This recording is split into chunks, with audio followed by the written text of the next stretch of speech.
Hello, chat. It's me. Look at me. I'm all healthy again. It's not hot anymore.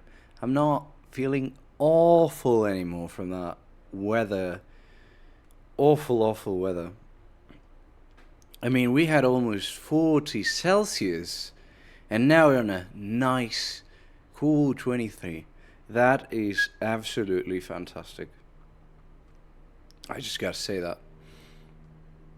So that's great. I still have a cough every once in a while, but it's nothing alarming, and I'll try to mute whenever that happens, even though it's I never do. I'm so sorry about that. Anyways, yesterday I was going to stream, but I didn't because the reason the temperature cooled down was because we had an awful electrical storm last night, and I was not going to stream in those conditions for obvious reasons. But now we're back, and we're gonna do Tyranny. We are really close to the end. I can feel it. I hope, at least. But I can feel it. So, yeah. We're gonna be working on... let me get the game up.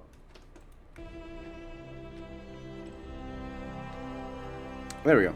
We're gonna be working on one last side quest, I believe. And then after that, it's a sprint towards the end. So yeah, it's been a really long series of streams. Technically longer. I think this is technically the longest I've had, if you don't count whatchamacallit. If you don't count Rain World, because that was like technically just a bunch of storylines. So yeah, I'm very eager to move on. There he goes again. But first of all, I think we're gonna be doing this. We're not gonna be able to do this. And we are doing this one. But yeah. Anyways, as I've said before, we are looking to see which of these two Archons, Grave and Ash, who works for the Disfavored, and the Voices of Narad, who work for the Scarlet Chorus. We're trying to look which one is this, like, traitor in this group. From what we know, Tunen has said that it's gotta be one, and it's gotta be only one of them. I'm thinking the Voices of Narad, and I think it's a bit too obvious, so I don't think it's gonna end up being that. But my character would think it's the Voices of Narad, because my character is not aware he is in a fictional narrative, and thus is not gonna have meta awareness. Anyways. Right now, we got a message from said Voices of Narad that said that they found who's responsible for the death of Bursa's sisters. So we're looking for clues on that. Can't do that. I think it's this one, right? I'm not open for business, friend, and I'm not looking for trouble. Vasila and Lethian's Crossing expects me with this shipment shortly. Wouldn't want to keep her waiting. The merchant watches you warily as you approach, a heavy pack hanging from her shoulders. Soft and well fed, this one, but look at her stand. She can handle herself. First takes the woman in with a long, appraising gaze. Excuse me? Quit the act. Give us what we need to know. What did I say? Let me handle this. You must have me mistaken for someone else, I assure you. Oh, fine. The road to Stolwood is paved in iron. Versailles. The farms of Azure are mostly air. She nods with relief. Ah.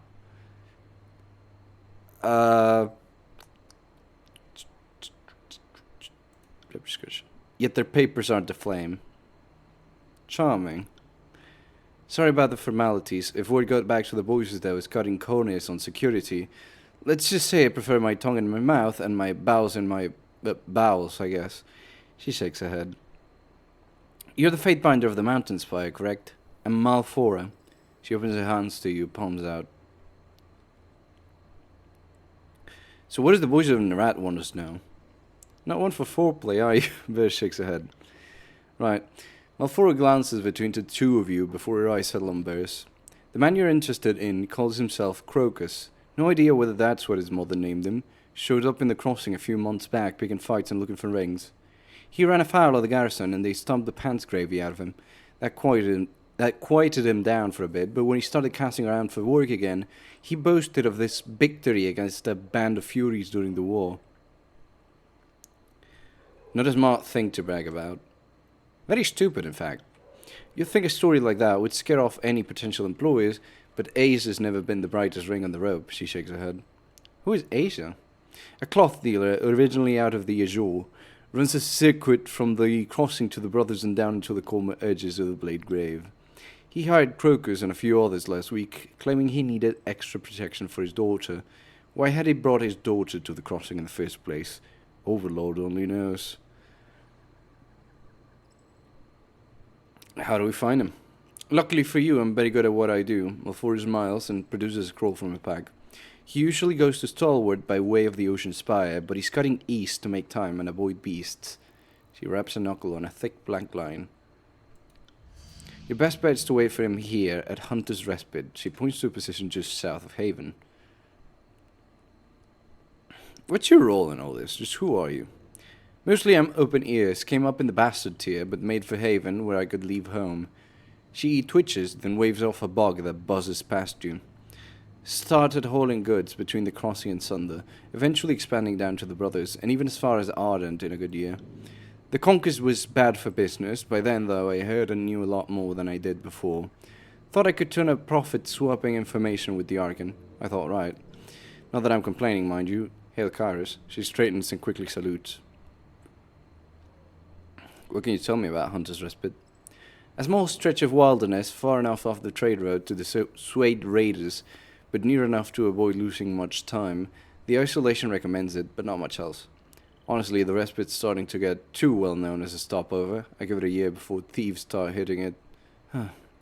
Thank you, Malfora. Yeah, thanks. When you find this bastard, we'll open him from balls to chin. You now know everything I know about this so-called Fury Slayer. If you have any other questions, you'll have to ask someone else. Malfora bows informally at the waist.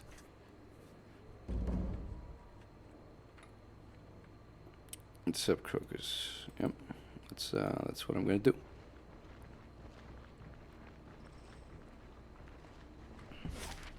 Hunter's Respite. Where am I right now?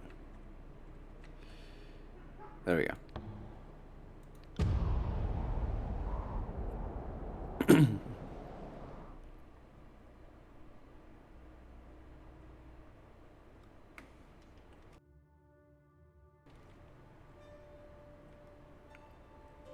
Oh?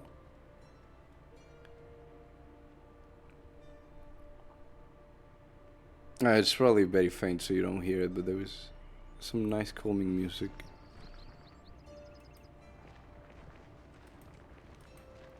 Alright. A tall, thin man in bronze and leather scrutinizes your approach, hand on the hilt of his blade. That's far enough, stranger. Oi, Crocus, we got company. His voice comes out low and rough, a tease-accented growl. A massive man answers the Lucard's cry, his approach marked by a pronounced swagger of an exaggerated black teenager. Crocus rests a massive axe on one broad shoulder. His hair seems to have migrated largely from his scalp to his chin. That is an interesting way to say he's bald with a beard, and the veins at his temples stand out against his deeply tanned skin. Besides Cario here, I've got an entire squad behind me. Experienced warriors all, so I'm left wondering, who the fuck are you? Shout menacingly. Oh, I got an athletics intimidation. Give me a second.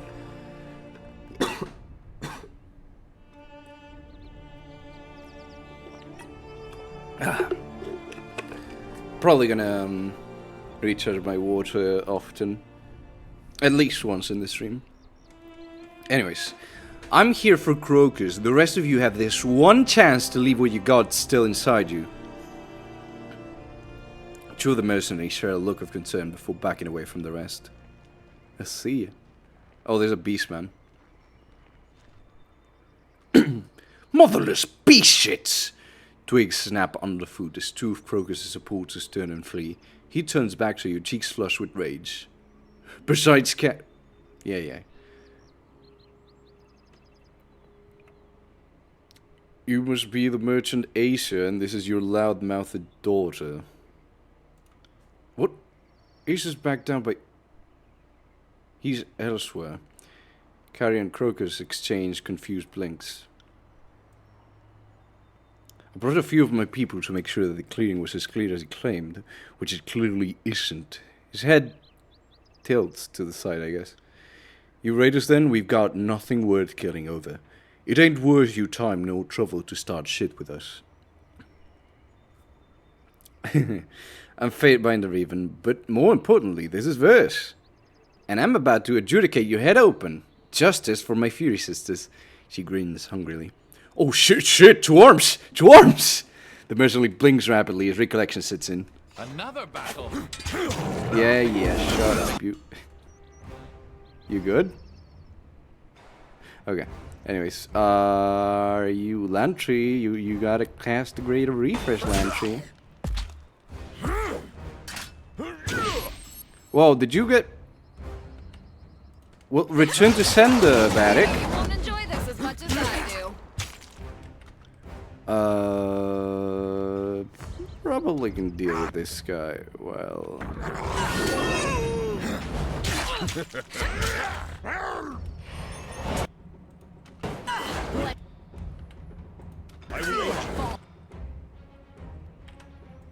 Out of you. I knew it. Okay, this is pretty easy fight. Take that! Partially thanks to me taking those guys out of the equation.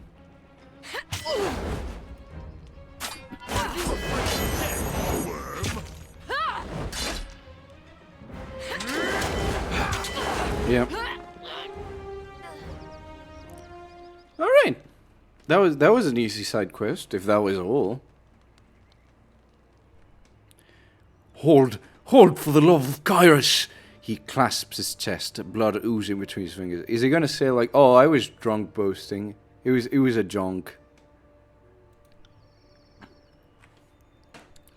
Hold like you held when you and your friends killed my fucking sisters? For the love of Kairos, indeed. For the love of God, Montressa. Her words escape her clenched teeth in a half-hissed breath. She slips a small knife from her booth and a flash of bronze opens the fallen man's cheek. Hold, please, wait! I'm not proud of what I did back then. I'm a changed mind. I swear it by the Overlord. I've got a wife now. She's asleep right over there. He points back toward the nearby tents and bedrolls. I earn an honest living by the damn axe. I protect licensed traders.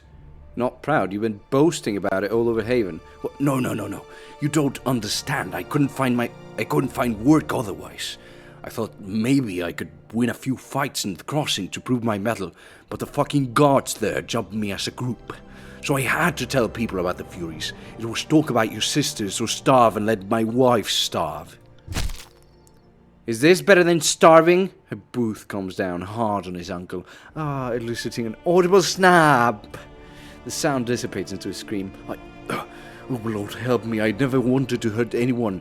It was my damn job. I swore an oath to an Apex Lord because I wanted a better food. Not because I thought Kairos would ever come to the tears. That oath didn't just dissolve when your armies passed the gates of judgment. I had to kill conscripted tearsmen by the gang. And yes, I helped kill your friends. His head droops, a pink froth of sweat, mucus, and blood dripping from the tip of his nose. Not friends, asshole, sisters. Sisters, then. It wasn't my idea. Katorius had the location. Sick bastard wanted to cook them with his flames. Eraser, she wanted to hunt Furious. Wanted a head on a pike she could wave at her enemies before battle. I was just there following your orders. You said Katorius cooked people? I never actually saw him eat someone, but I'm sure he did. You could see it in his eyes when he looked at you, that hunger. He was a sage, so maybe that explains it. Overlord knows what those scroll fuckers do in their libraries. Certainly not cannibalism, and copulating with scrolls has been frowned upon for centuries. They actually have a rule on it. We took one of you alive, you know. What? What the fuck are you talking about? After you disappeared, we realized that one of your Furies was still alive. The big bald one, Katorius took her. Never saw her after. He's silenced by Perseus' fist. Where's Katorius now? I don't know. I swear by everything and everyone I'd tell you if I knew. He probably died in the Edict of Fire. Served him right if so. If not, well, he deserves this treatment more than me. Where can we find Erisa? After that Fatebinder killed the queen. Oh yeah, hey, they're talking about me. Erisa's will to fight only intensified. The crazy bitch couldn't lay down her spear. Last I heard, she was down in the Blade Grave, joined up with those stalwart shit-heels, killing disfavored in the Overlord's endless storm. Here, he fumbles with a case at his side before offering a well-soiled parchment in his blood-slick fingers. This was from her. She wanted me to come find her and take up arms again. I didn't write back. I'm changed. I love the Overlord. Praise Kairos. Alright, but how do you want to play this? It's a delicious tragedy, I'll give you that. Let's write it a suitably bloody ending. She fingers the edge of a small bronze knife. I've sworn loyalty to Kairos. Go hunt Teresa. Go kill Katorius. They're your true enemies. They're the ones who deserve your justice. He tries to push himself away from theirs, but his heels skid uselessly, blowing furrows in the bloody muck. Don't worry, we will. Grasping his gore-matted beard, he jerks his chin upwards and places a knife against his exposed throat. Please. I don't know.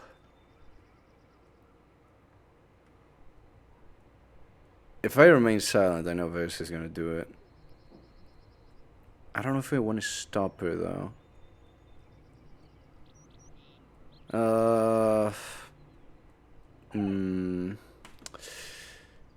You know what? He's given us the location, so I think it's enough. Suffered enough? He hasn't begun to suffer. She delivers a swift kick to Crocus's groin, drawing forth a scream from the rugged man. If I say please burst, trust me, are you actually going to do it? I don't want to, like, trick her, but I know she has loyalty in me, but I don't remember how much. Can I check it?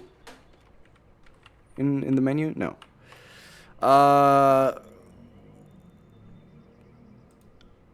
You got me. Okay, you got me here. This is your call. I think it's the wrong call, but if you're sure, you're sure. You sure? Yeah, I'm sure. Fine. This one's for Seeking Sheath. She gives Crocus a hard kick to his knees. He stumbles to his feet, one arm clamped over his ribs. Without looking up, he ambles towards the small campsite, sweeping up his bag and slinging it over to one shoulder. He carefully hefts the sleeping girl into his arms, cradling her, and carries her from the clearing. Are they gonna banish? Vroom. Erisa's next. Let's go find her. She turns to you, but comes to a stop instead. She lets out a quiet sigh and looks back to you. Seeking was special, you know. Tell me about her. Seeking was all dynamo. Short, with hair like moss on a stone and skin the color of the night sky. Laughed at everything, even insults. She smiles wistfully. She never stopped moving. If we camped, she paced the tents or palisades, always pushing us to get on. Part of it was the gambling. People would stop taking her bets after a day or two. The first time she says she can put a javelin in an apple at 100 yards, a man puts rings down. The second time, he's willing to go double or nothing. The third, that's when he stops betting. Crazy thing about Seeking, it wasn't raw talent. She practiced that shit. The spear work and the javelins, practiced every hour she wasn't sleeping or on assignment. She'd thread the sky with 3 or 4 javelins and dance towards her foe with a spear longer than she was tall. She'd knock a soldier's feet out from under him and let the javelin pin him to the ground. That's her name. Her spears found their marks as if they sought them. Go on. Her name meant more than the spear play. Seeking always sought, always looked for new things, new experiences, new stories, new men, new bits of lore. New bits of lore, she like me for real. In summer, she'd collect stinging insects, fill thin clay jars with them, and smash them against her foes. No fight was ever even for Seeking. You either got the drop, or you got dropped. Thanks. You know, for listening. She shakes her head roughly, as if clearing the fog from it. Let's go. This oath-breaking scumsack won't hunt herself. An empty bedroll sprawls among the clutch of supplies left behind. What do we get? An iron ingot. Take it all into the thing. Oh man, I bet that guy could have had some cool stuff. Anyways. So we're gonna locate Irissa. We're not going straight for the other guy.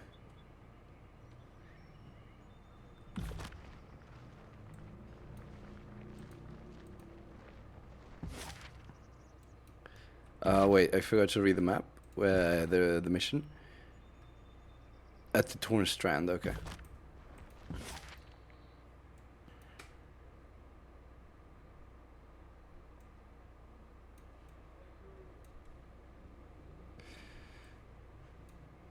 Okay, I can probably...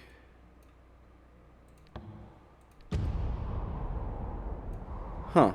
I thought it would have been easier to go Mountain Spire and then...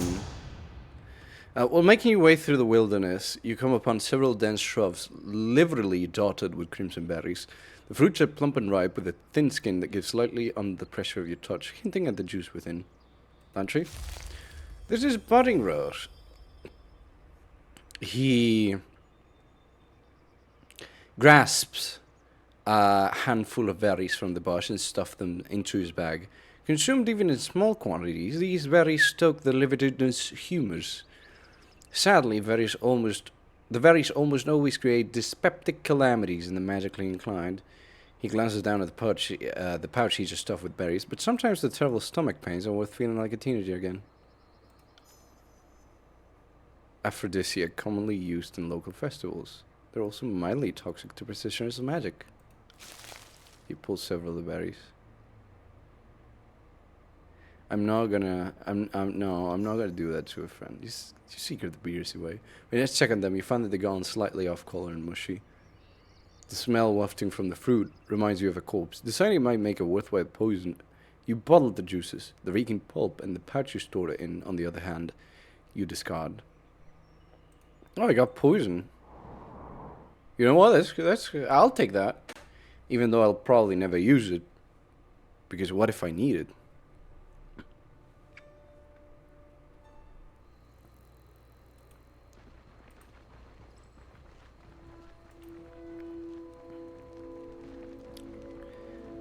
Is this... The air in Torn Strand hangs entirely unstirred by any breeze, as if the now broken edict of storms had exhausted the area's propensity for wind.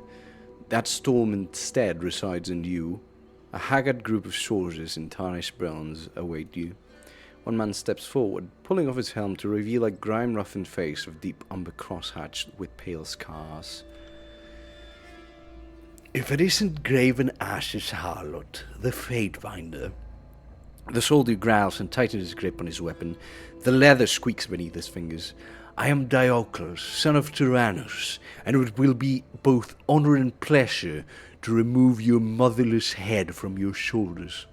Which one of you is Irissa? What could someone like you possibly want from Irissa? He glances back at his fellow soldiers, and they look among themselves, as his attention returns to you. My friend here wants to have words with her. A fury wants words with an unbroken blood, more like. He's not wrong. We're here to kill her. Way to spoil the surprise, Fatebinder. Yet she grins hungrily. I suppose your court judge are guilty of some capital crime in absentia. These warriors, recognizing something in their leader's tone or stance, begin closing around him, readying weapons. I'd go to the void before I'd allow a horde of Kairos to take anyone who has bled for stalwart. To the boy then. Would say we kill them all and figure out which one was Irissa afterwards. Wouldn't you rather we prolong Irissa's suffering? The dead are difficult to interrogate, actually. Are you kidding me with this shit, Binder? We can search the body for clues or whatever. Let's show them what we'll call the Unbroken. Look at that. You know, just checking the names. But yeah, I had a feeling they were all gonna be Skyblades. Alright. What are you doing, man? You know what you gotta do. You gotta cast Greater Renewal. Why did we already take so much damage?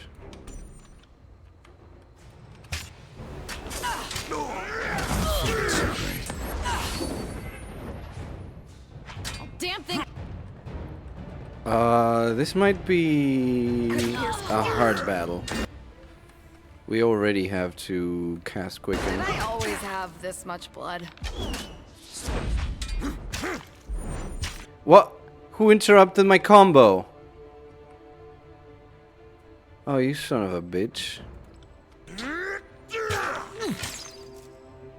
Probably live this one. Never mind. Okay. It's time. They never had a chance. It's time. Drop it. Drop it. Okay. Drop it again. I need to try a different weapon. Lantry. That guy. At once. Oh my god,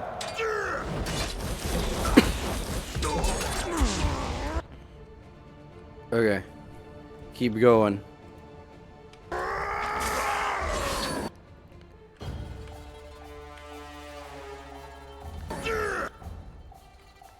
Count on it. Stalwart prevail! Okay. I think we can do this.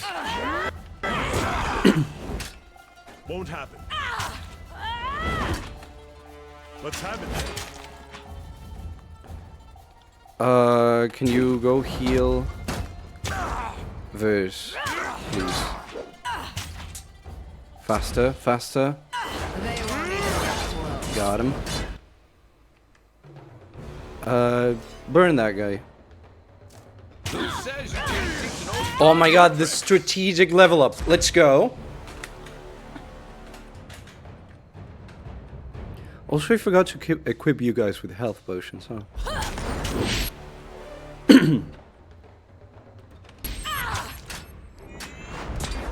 Yeah, I don't think this is gonna happen. They're gonna kill my boy Barrick. Unless...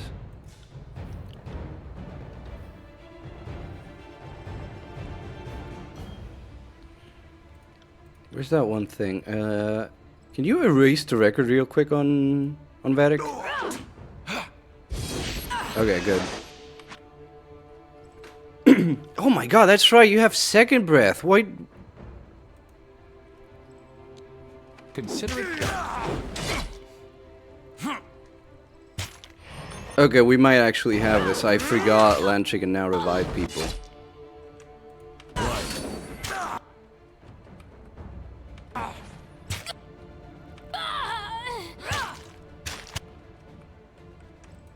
Damn thing couldn't pierce the wall. Got him.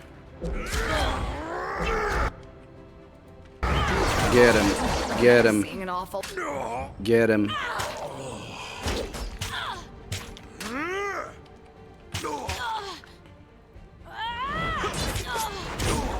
Yes. Yes, dude.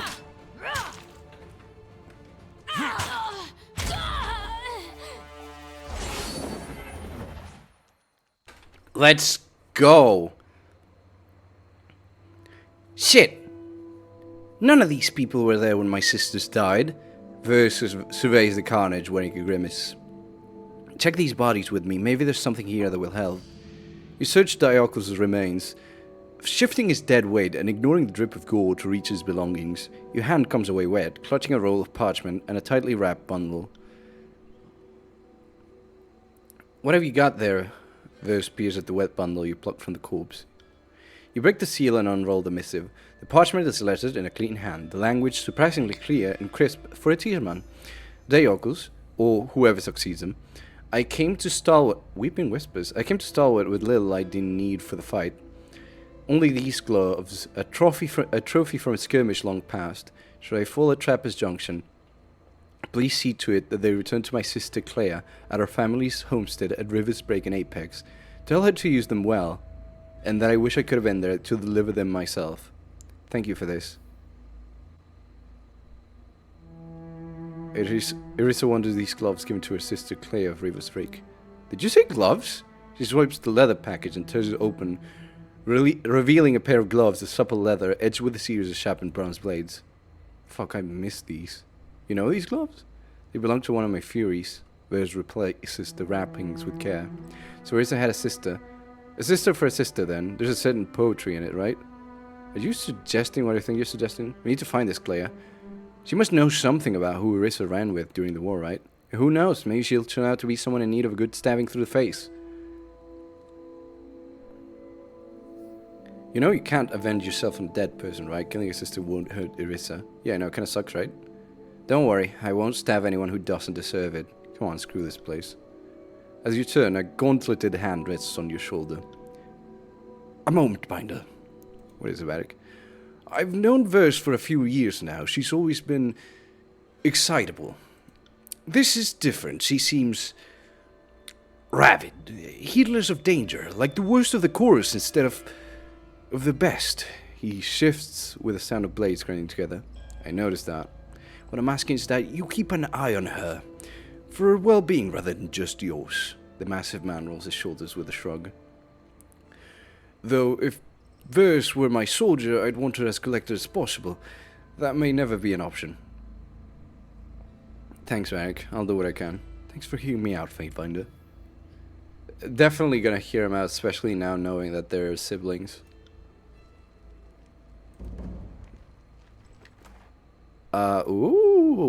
Wait. Scavenger leather. Anything good in there? No. Anything good in there?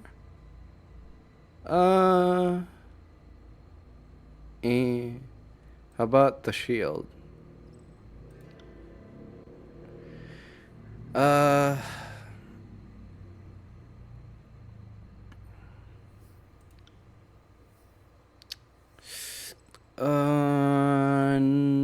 No, I don't think I will. I think I'm fine. You got it.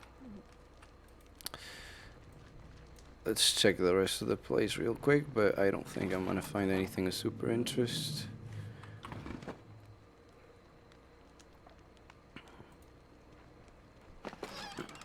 Oh, wait! This might be good for Verse. Never mind, it's trash reverse. This is a one-handed, and this is not a one-handed throne, so it's good, but it's definitely not what I want for Lantry. Wait, is it throne? It says it has a ranged attack. I'm gonna change it. I'm gonna give him that, and see how that works. Scroll, party stash.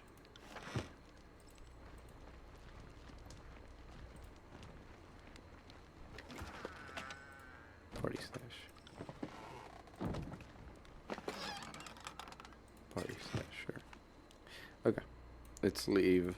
Before we leave, I would like to level up Lantry. Lantry, you are going to get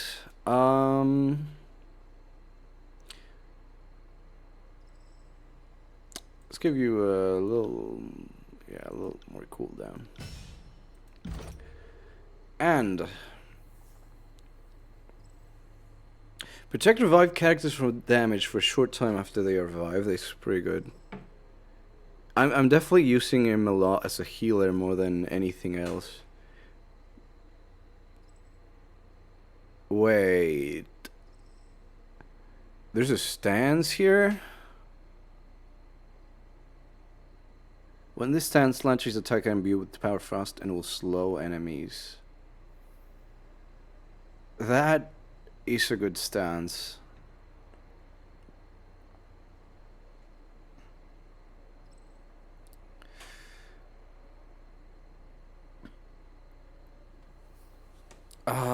You know what? I'm gonna get it. I think it's nice to have a debuff. I haven't gotten much of those.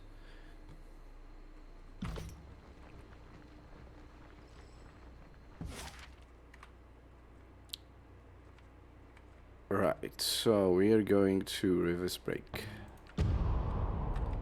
Now this is how you do it.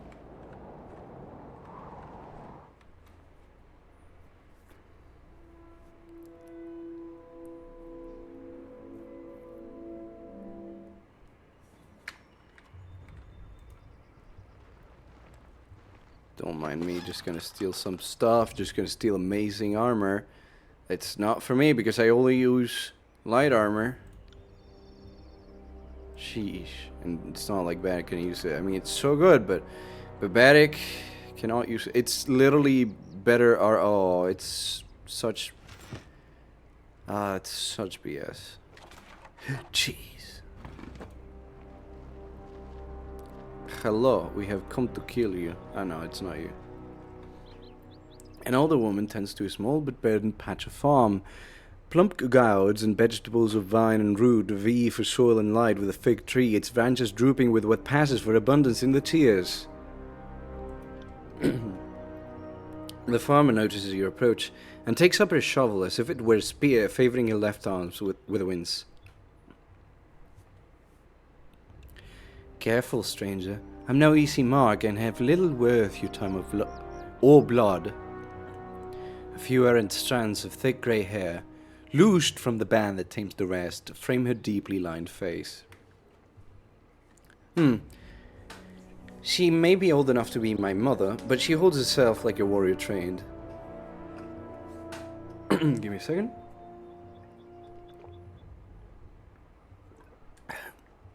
I am better, but I still need to drink a lot of water. I have a bit of a phlegm, and right now I can't get it out of my system because I need to cough it all out, and you don't want to hear me do that in the microphone. I may cough, but a phlegm cough, oof. Nice farm. Thank you for the kindness. Give me a second.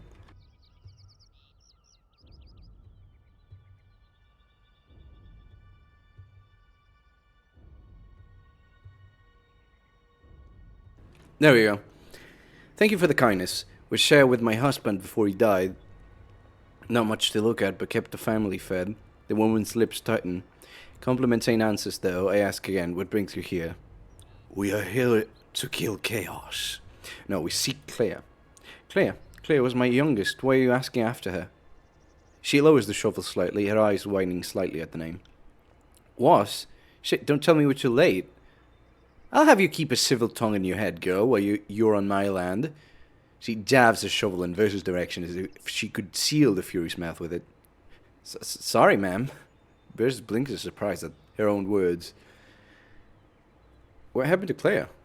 She narrows her eyes, her fingers tightening protectively around the shovel. First things first. Call me Essa, daughter of Hesperia, and this is my homestead granted me by Queen Vendrian Elanta in honor of my service. I got bad news about Queen Elanta. She swings the shovel's head to encompass the small plaster house and the abutting field. That's an introduction. You got one to match. Yeah, you know, I'm the fate minder of Tunen. Oh, you're the guy that killed a queen. Yep.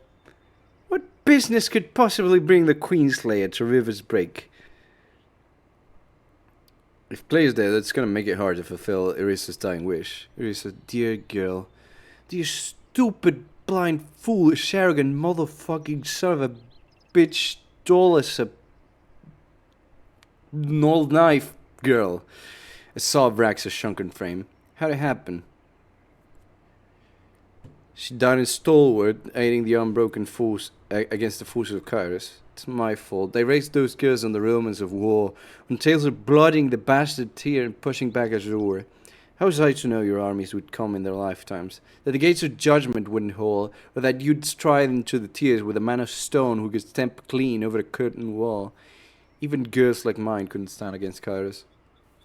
There ain't been nothing like that northern shadow before, able to crush mountains and call earthquakes from a scrap of vellum. There ain't no fighting that, I told them. They didn't listen, damn them. Of all the damn fool things I told them, the only thing they didn't hear was what mattered. A mercenary named Crocus told us that Irissa hunted people for sport, that she displayed their heads on spikes. Crocus? I ain't ever heard the name. Bald-bearded man? Skin the color of bronze and thick as a beastman? I knew him by a different name. Right lazy bastard by my reckoning. Only thing he put much effort into was lying his way into a meal and a thong of rings. What justice is there if a man like him lives while my Irissas met the boy? Oh boy. What justice indeed, Fadewinder. Oh. Sorry about that. What do you know about Catorius? The sage was an older gentleman, smarter than most, like he had the whole Vellum Citadel bouncing around in his head. A tad off in that way magicians so often are, eyes as hungry as a flame. You said you trained your daughters in the arts of battle? Aye. Their father was a good man, but more suited to farm work than war. If you're looking for someone to blame, I'd be that person. I trained them up, taught them the fox, the javelin, and the spear and shield, and I... Oh boy, someone's stealing a car.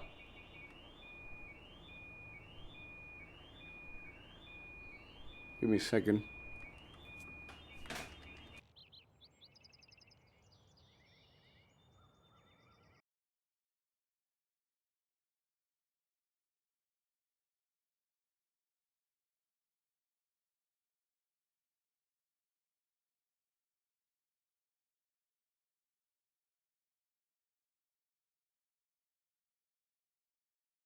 Well, guess the noise suppression's coming back on. Sorry about that. Hey, Essa, maybe you'd like to shut the fuck up now. Versus lower lip twitches. What do you teach them about the Overlord? There's never been a graver threat to all of Terratus. The Kairos represents the worst of the powers of man or woman, that such an evil must be resisted at all costs, by any means necessary. What? That directly contradicts what you said before. I changed my tune in my oldest after years. But as they growed up, I poisoned them against Kairos as thoroughly as if I'd carved it upon their hearts. Anything else you want to tell me? Naming a child for Kairos is a capital offense, ain't it? I imagine naming a pig for Kairos ain't no better. Care to meet Kairos, the overpig? He's around back. You see what's happening here, don't you, Binder? You use all this food yourself, or have you sold it to other people in the well? I sold some, for rings and without a Kairos damned license to. So you admit to violating Kairos' laws in front of a chronicler. Well, young lady, this is going... Oh, I thought that was worse for a second. So you admit to violating Kairos' laws in front of a chronicler. Well, young lady, this is going in the permanent record. Hey, geriatric voyeur, you ever considered shutting your flapping gums? I've come to a decision. What matter? There's no matter here, Binder. Please tell me you're not going through with this.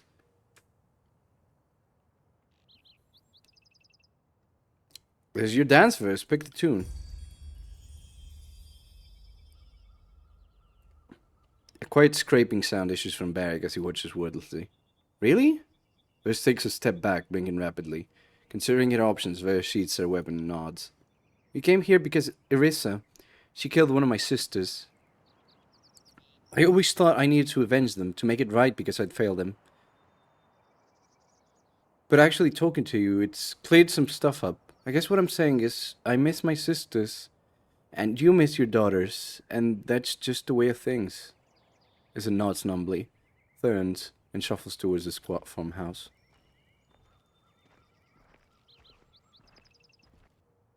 Verse releases a long sigh, bends down and plucks a round red tomato from a vine. The thumb slides across its skin, then presses lightly against it, dimpling the vegetable. She tosses it from hand to hand and turns to you. There's some uncharacteristic hesitation on your part. I didn't realize you knew me so well as to say what is and isn't like me.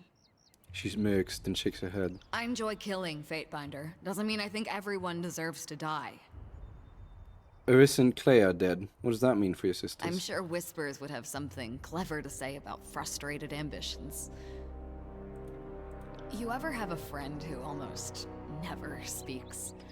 But then, every once in a while, she slips in the perfect word at the perfect time, and it's the only thing you remember. That was 3 Whispers. She was our wiry, flickering shadow with hair like crow's feathers. Preferred close-up work. That was her name, her 3 knives and the sound of air from a punctured lung. It's hard to remember stories about her because she never drew attention. And yet... Her old favorite. That I remember. She'd trick a soldier into gutting his own comrade, then open his throat while he was in shock. Beautiful move, and I saw her dance it a dozen times. Whispers knew her histories and letters, knew borders and houses and heraldry. Even knew a few sigils, and kept us from bleeding out more than once. She runs a hand over her feathers. Whispers and me, we were more than sisters sometimes. Not often, and nothing holding. But yeah, she read a body as easy as a scroll. Let's go. Let's. She bites into the tomato and a small bead of juice rolls down her chin. Is that it? Are we now gonna... Okay. In an act of forgiveness, you and Verse decided to let Esther live. Verse is now another step closer to the resolution she seeks for the death of her sisters. Okay. We'll go to the Tears Will Shake then. We haven't saved in a while. Let's do so, yeah?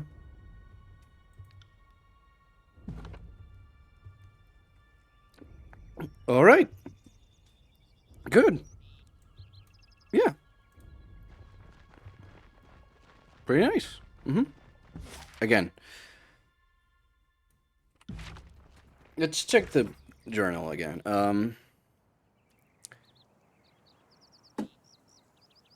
Jagged Moshra and meet with 2 disfavored operatives. Okay.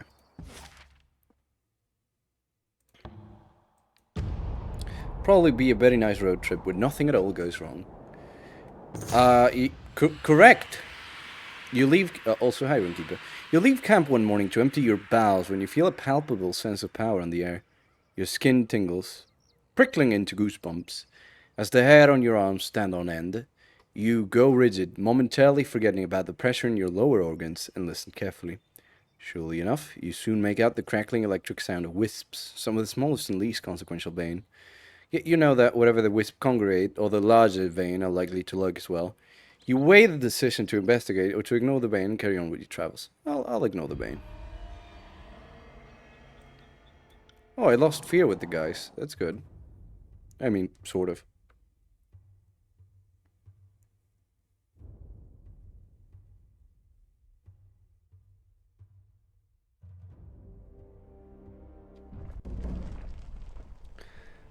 Speak to Katie's and Reddit. Yeah, right. Yeah, right. I got it.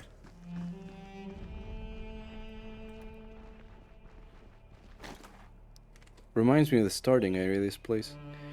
One-handed sword.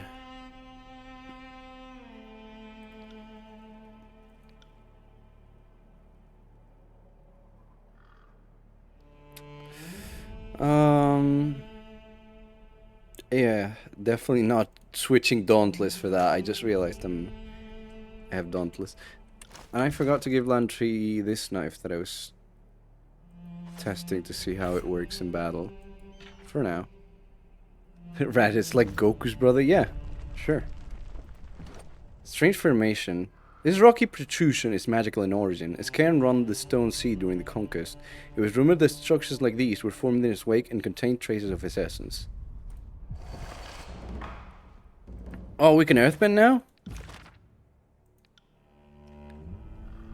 Oh, yeah. Let's see what these do. Flesh to stone. Coat an enemy in rock and earth. petrifying them. This spell is very inaccurate.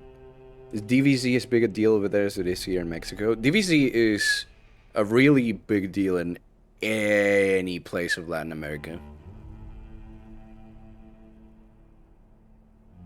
Any. It's not just Mexico.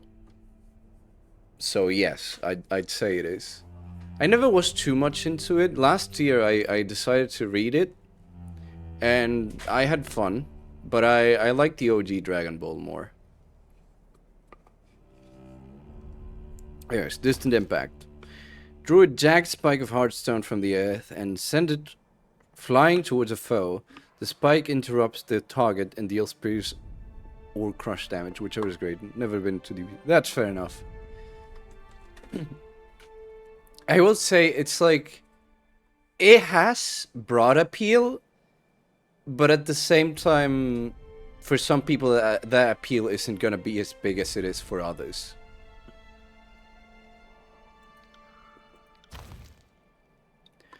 God damn my phlegm. Form a huge stone boulder and send it hurtling forward. The boulder bounces erratically and flattens everything in its path, dealing crush damage and knocking foes prone. For now, we're not gonna mess with the sigil. The only Toriyama thing I'm a big fan of is Chrono Trigger, but I've never played Dragon Quest. I'm also a big fan of Chrono Trigger, despite never finishing it.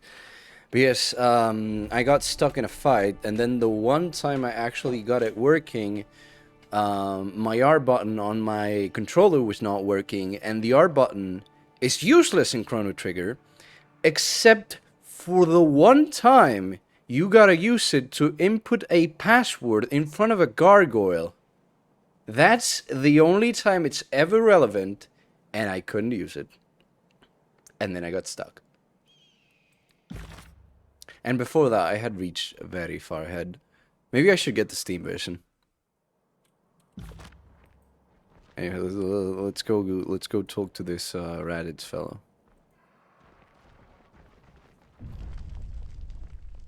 It took me so long to finish Chrono Trigger because my saves kept getting cut up at the midway through. Fatebinder. The soldier salutes you with the smack of a meaty fist on bronze armor. Lieutenant Cades, at your service, sir. He jerks the thumb, his gauntlet caked with dust and blood, toward the mountain of a man behind him. Won't get him to admit it, but Radix is too. That's Commander Ironcore to you, baby brother, and you as well, Fatebinder. The elite Iron Guard casts a steely glance in your direction without offering you a salute. Forgive me if I do not have time to entertain idle pleasantries. We're in a campaign of the highest importance, I am sure you understand. Kiedis clears his throat with a sound that's half lacking, half deep guffaw. He slouches in lazy attention, a hand resting comfortably on the hilt of his broadsword.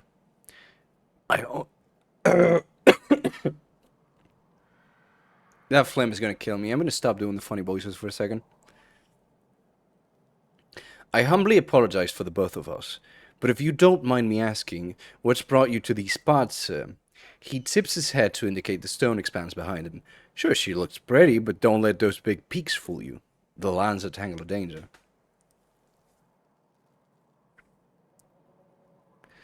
I thought I might stir up some trouble starting here. No, I'm not gonna do that. Ash has sent me to assist with your efforts. So you do come with a purpose. I restarted something like 7 times on different times, of course. My final playthrough was something like 5 years after my first playthrough. So you do come with a purpose. The Iron Guard turns the crushing weight of his attention on you. One strengthened by both magic and the austerity of his resolve. After a moment, the severity of his scrutiny slowly crumbles, and he nods as if to an unspoken decision. Yeah, it's there. I do like the freedom this game has. I'd be a fool to turn down the aid of a Fatebinder, especially one so renowned. I will accept any assistance I can acquire in uniting with my Earthshakers at Howling Rock and defending the fort they have erected around Cairn's remains.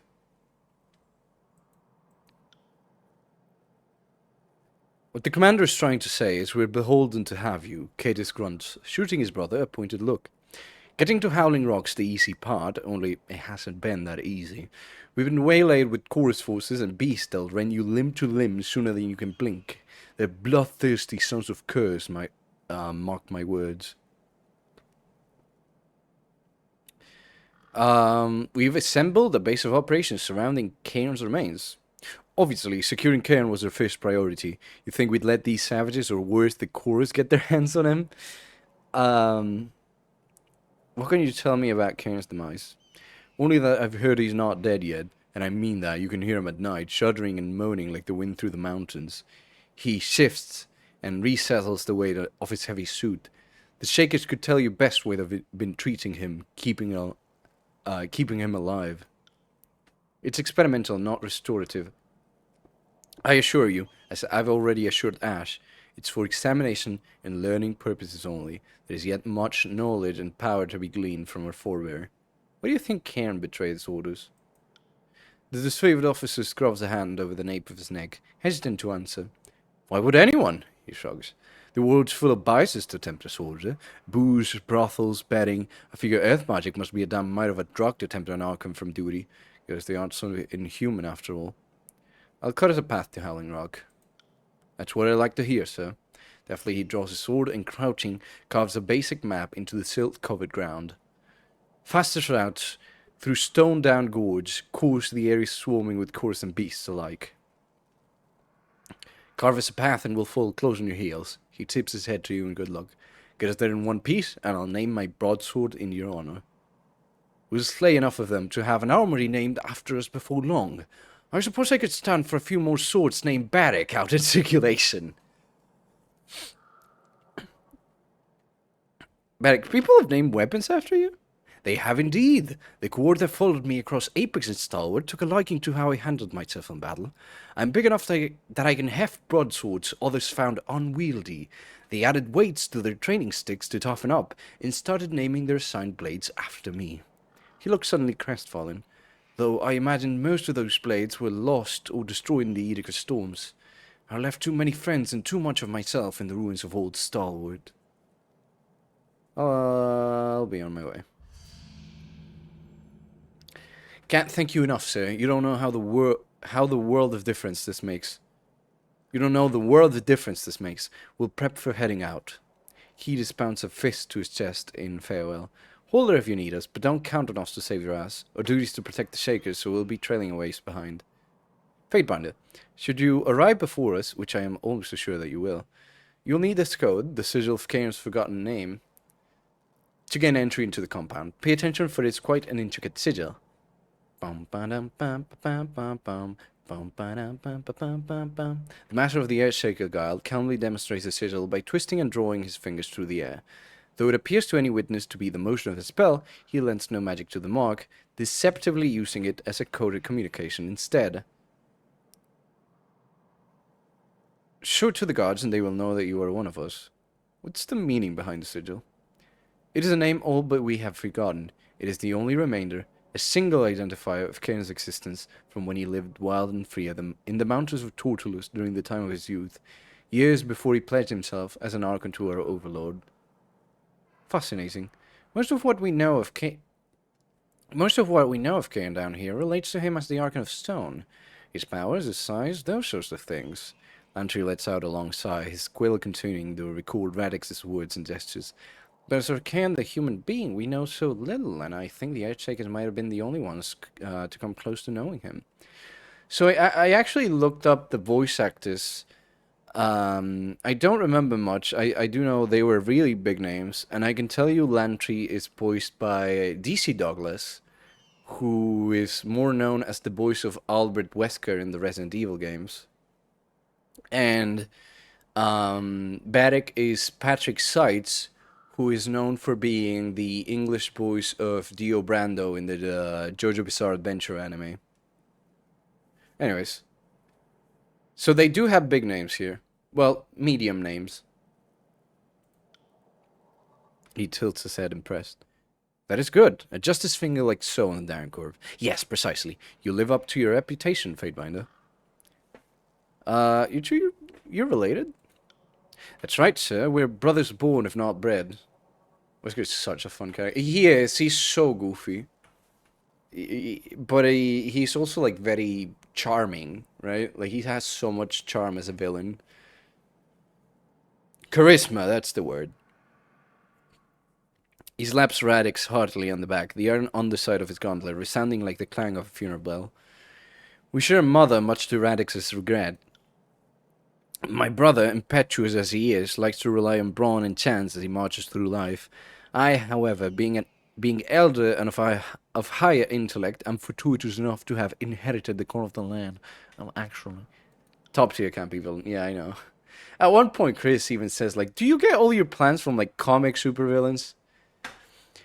He says that, but I'll be the one keeping his head from getting lobbed off when we're attacked next. If these two get any more sentimental, I'm just going to push their faces together as hard as I possibly can. You were raised apart from one another? It's not like he was sent away. On account of him being 12 years old and annoyingly apt with magic, he left for Tortulas to study on the Cairn. Katie smacks his brother heartily on the back. Can't say I missed him much. You ever been buried alive, sir? Oh, God, no. Ah, how long ago. I do remember Mother was quite proud. Not of that incident. She was unreasonably furious, even though I left you an air hole. He taps the toe of his boot on the ground, thought slightly as tremors as the earth around him. You have separate fathers. Who are they? Don't know. But it doesn't rightly matter, does it? If it were just our father, this one could have been rid of me. But you can't deny the lineage of the womb, nor a woman's inheritance, even if I did choose the front lines over Radix's stodgy guild. That's right. For better or worse, we're indisputably bound by blood, though you wouldn't know it, as Katie's exhibits only the most minuscule of Mother's traits. Tortulas, that's in the north, right? Obviously, despite Mother's increasingly irrational inclinations in his age, Cairn was the northern end, same as you and I. The Iron God settles his stance, peering silently toward the horizon for a moment, before he continues to speak. Tortulas is the longest continental mountain range in the Northern Empire. Naturally, it was upon its highest peak that Cairn established the Earthshaker Guild, and where I painstakingly accumulated the potential of my abilities. What was it like studying it on the Cairn? Excruciatingly arduous yet edifying. Do you want me to claim he was like a doting father? I cannot. He was ruthless when he needed to be, and above all, brilliant. Okay. Farewell.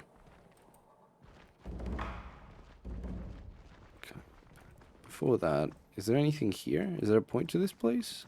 Or is it just another leaving path? Oh my god. The tears will shake. Holy heck. Alright, so now we are heading to this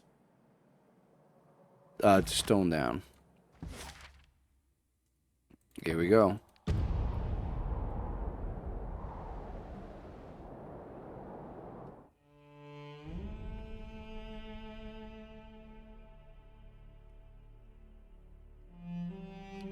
Wow, wow. Wow, wow, wow.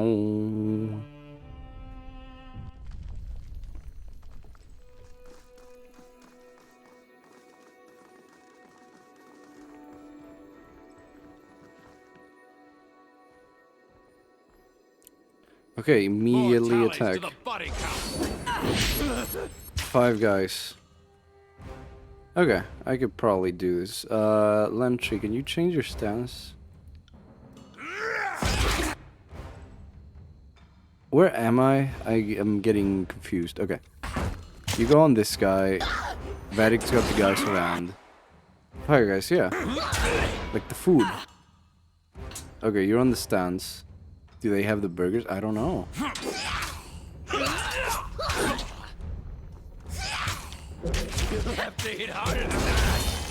Oh, nice. Oh, that's really nice, Lantry. I'll save your life.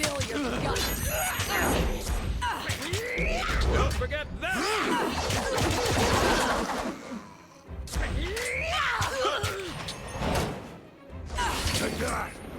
No, yeah, we're definitely doing good. Sorry.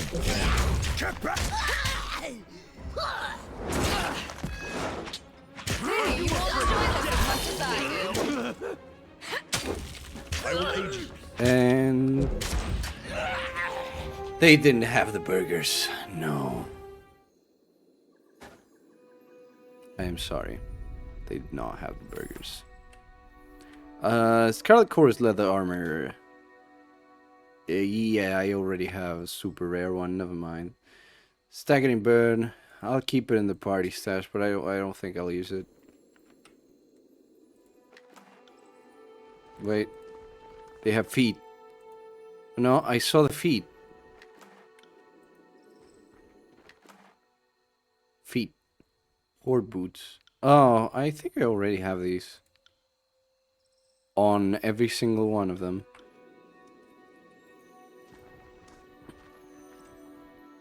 Sorry, can't. Oh, wait, check that out. That's cool. I want it.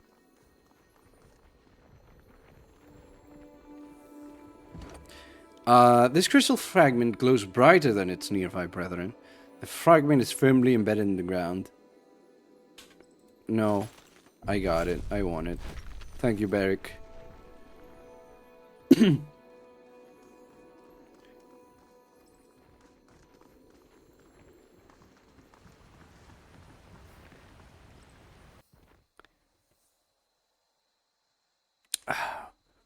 What in Kairos' name are you plotting, boss? Why'd you kill those corpsmen up ahead? He points his weapon at you, face flushed scarlet. Don't try to deny it, my gal push-tool saw it all. Run. Run while you still have legs to carry you. Frickin' piss is to the favored binder! With a yelp, Octave fumbles to draw his blade, tripping backwards over a loose stone. Furies! At arms! At arms! Shit! Damn, help! Oh yeah, that reminds me, I should probably get the, I can take out the noise suppression now.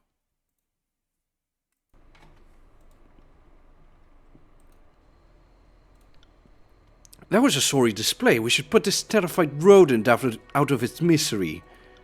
Heads up. You are correct. Do you already have your stance? Okay, you already... No, activate it again. Oh, goddammit, I'm an idiot. It was already activated. Is this once per rest? Yeah. That is a shame, but it's fine. Where the hell am I? I cannot... Okay.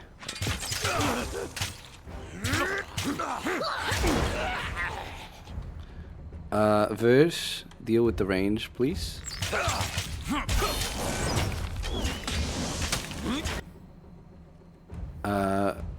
Oh, Vedic's casting the time spell, that's good. Go deal with that guy. I cannot. Hit him with the bitch. Hit him with the bitch, Vedec. Look at this. Bitch. Fall before me!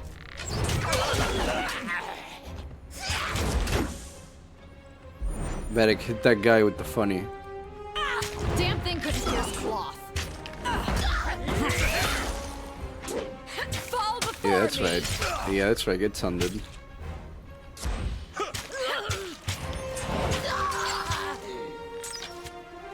Okay. I think it's safe to say I'm getting better at the combat in this game.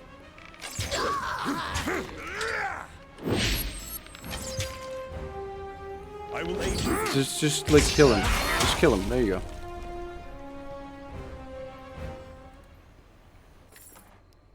go. Ooh.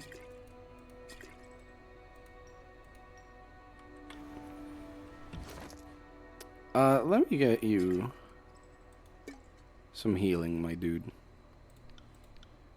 I don't have... Okay, I have some. Let's, how was the... No, not the stash, idiot.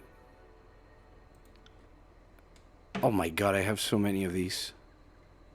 I forget how to... There you go. Okay, I remember now. Okay, so verse... You're gonna have... 3 of these. Fatebinder, you're gonna have... 3 of these. Well, that's how RPGs are supposed to go. I mean, yeah, I know. I just want to feel better about me. And I'll keep the rest of the 5 here. Let's save.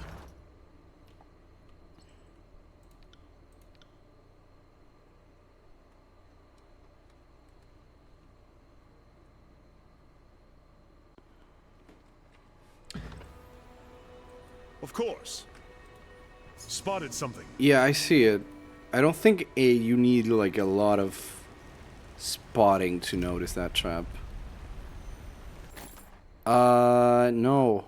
Terrible boots. A maze? Not really my type. No. No, get me out. Well, what do we have here? Oh, yo. Oh, nice. Give me that. Give me that.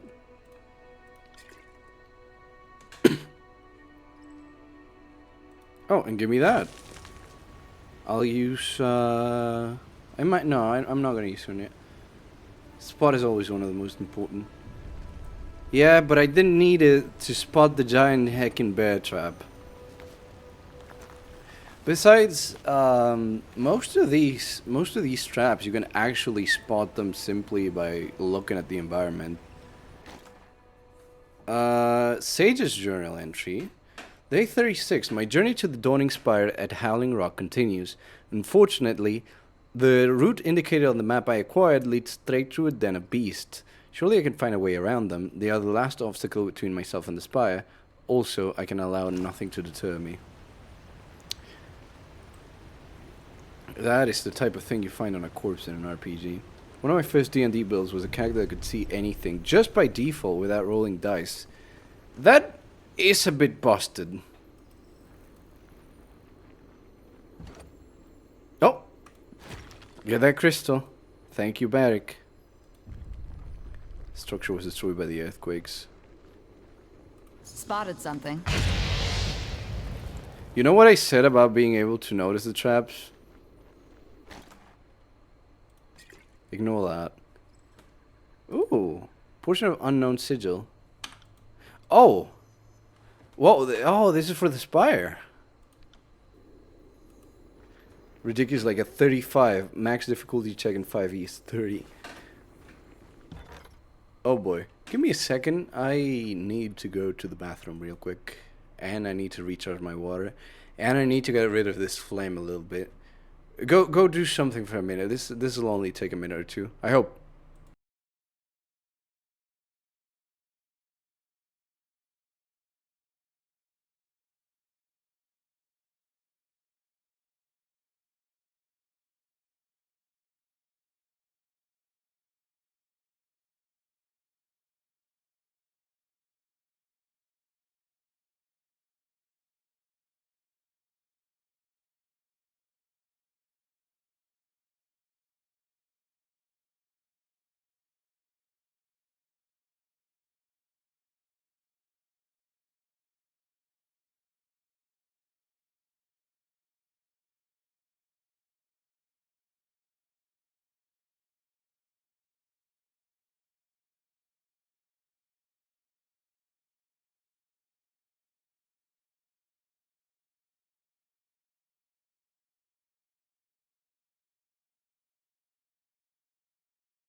All right, there we go. Just you just had to flush the phlegm away. Had to recharge my water. Had to go to the bathroom. There were a lot of things at the same time. Anyway, we're back. It's fine. Okay, gang. Also, I learned you can do this like like an hour ago.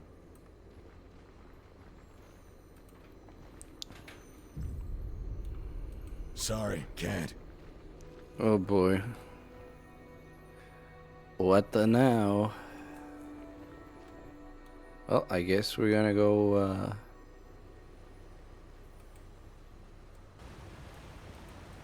Well, you can absolutely go there. Why are you not going there?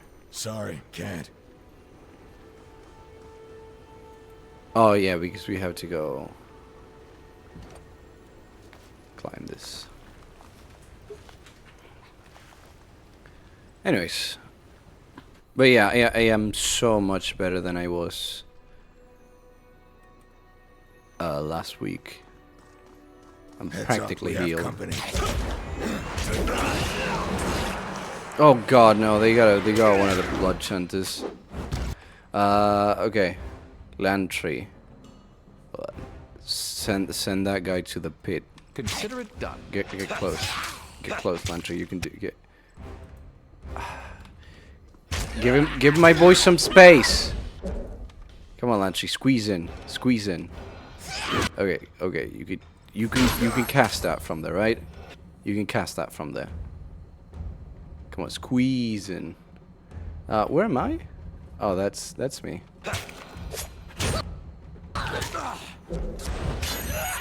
Okay. Verse, can you shoot this annoying bastard? He did not fall. You know what I really hope? I really hope we don't get a friggin... I cannot. Come on, back.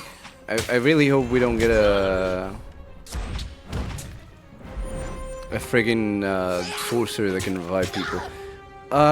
Lantry, can you... There you go. And, Lantry, can you... no, I mean Rebun, can you go here and actually do something? Thank you.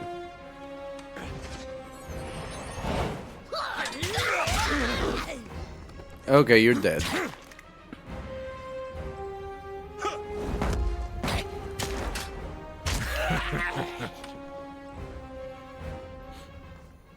I'm doing really well. And I just jinxed it. But I'm doing really well. Give me one of them crystals, Barrick. Thank you, Barrick. Love this man. This man is great.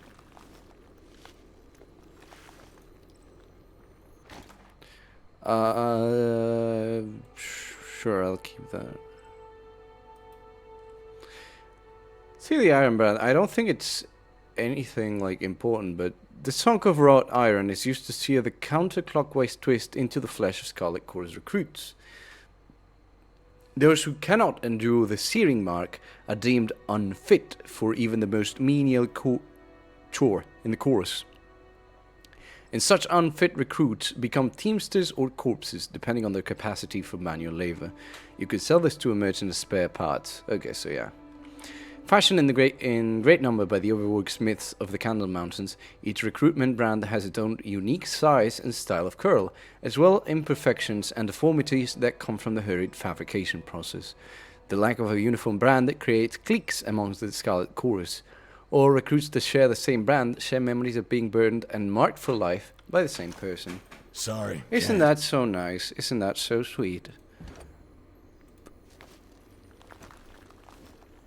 Trash that is only for selling his cool flavor text. And yeah, that was a cool example right there.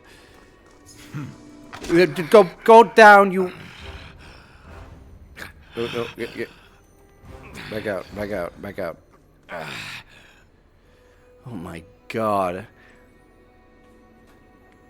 Can I have like immediately break button, because sometimes I do this and they get that little extra distance before they switch directions. Building like this once numbered in the thousand Azure's buildings like this once numbered in the thousand Azure's great cities. Those that went swallowed by the earth have been left behind in ghost towns, haunting reminders of a more glorious past. Hello, Beastman. Do not move, human. She sniffs suspiciously at the air. Explain or die. What has human come seeking from Stonestalker then? Fatebinder's business is of no concern to you, mutt. Then maybe this Fatebinder will die of no concern, yes? Beastwoman, God strive, will not step aside, will ask again. Why has human come to Stonestalker then? Step aside or I'll put you down like the mongrel you are. Hands up, we have company. Oh my god, I thought you were stronger. What the fuck is wrong with my weapon? What is wrong with your weapon? I don't even need to tell him to do anything. They're just... Verse, calm down. What the fuck is wrong with my weapon? We just, like... Did you see that? We just, like... knocked the soul out of him into the pit. Ooh, a two-handed. Is it better than my two-handed? No, it's not. It's not.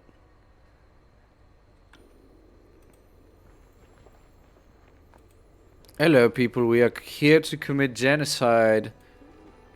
Your days end here. Oh my god, it's a tiny beast. Is that... Oh my god, are we killing children? Why do I care now? Let's go. Let's go. Fall before me!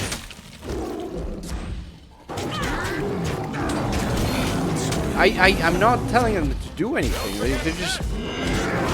Beastmen are just real weak, apparently.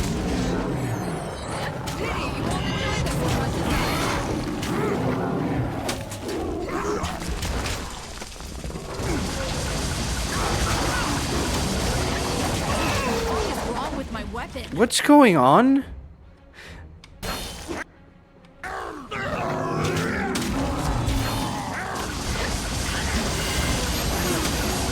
What is happening?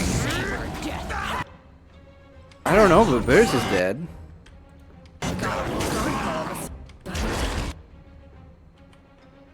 Just give me the signal.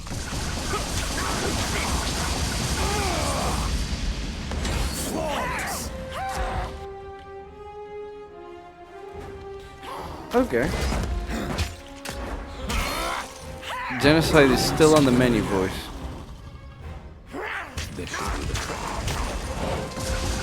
Also, Verse has been revived. Thank you, Lantry. You're so cool. You're so goddamn cool. Why are you so cool? Oh my god, and Barrick just leveled up. The tactical level up. Let's go. I can't even see what they're doing most of the time.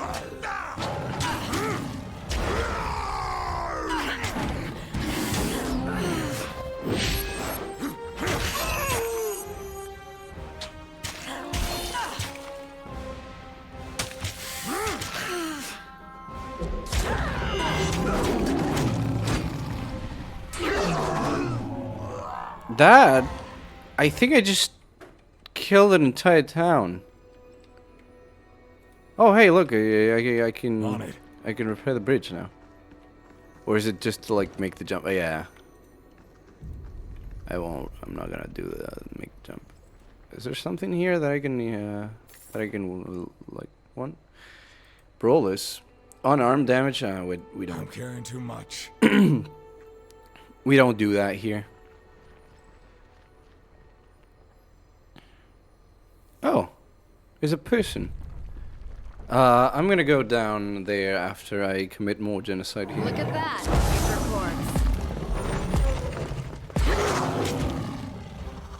I may have fucked up. Lanchi, cast a great renewal, please. I want you to get this one prone. Damn thing couldn't pierce cloth. Wrong one. But you know what? You tried, Country. You tried. You stay there. You don't need to. Did Barrick just die? Oh no. And I haven't saved in a while. You know. Well, you're not getting me, pal. Quickly. Revive the fellow. I'm afraid not.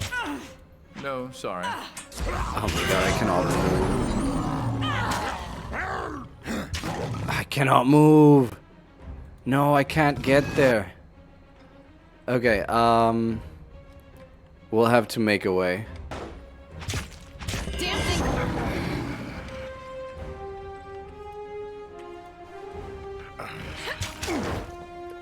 Alright. Never mind. You know what we're gonna use second breath on? We're gonna use second breath on you. Get back up. And get healed.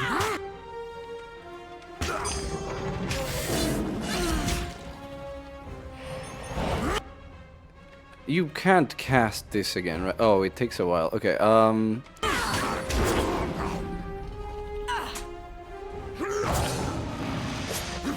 before me! okay, we're good. We're good. We're not gonna die. Damn thing couldn't pierce cloth.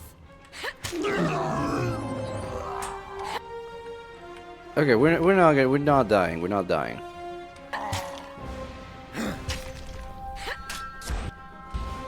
On your command. Can we cast Quicken real quick before Verse dies? Thank you. Success. On it.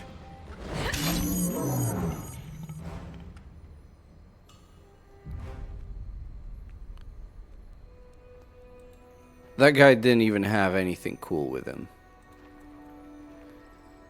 I'm gonna wait until they heal, and then I'm gonna save, because seeing Vatic died kind of made me scared. I don't want to lose all of the kills I've made in this map.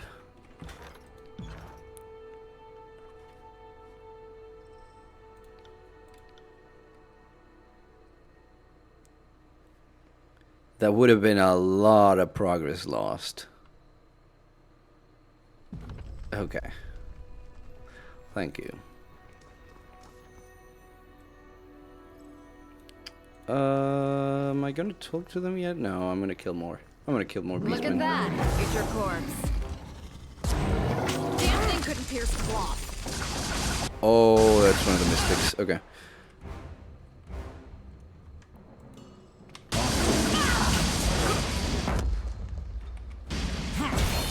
Oh, you're doing the funny on that guy. Can you get the mystic woman, the beast woman prone? Fall before me!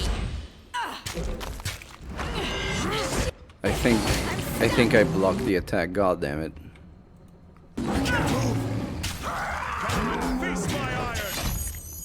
Can't move, but we still have a lot of range, so it's fine. Get me out of here! I can't move. It's fine. See, it's fine. What do we get? Stash stuff, that's what we got. I'm not here to make friends. Can't do that. Will do. Anyone else? We're getting a lot of EXP. Speaking of, let's give you some more health, Rebun, and let's give you.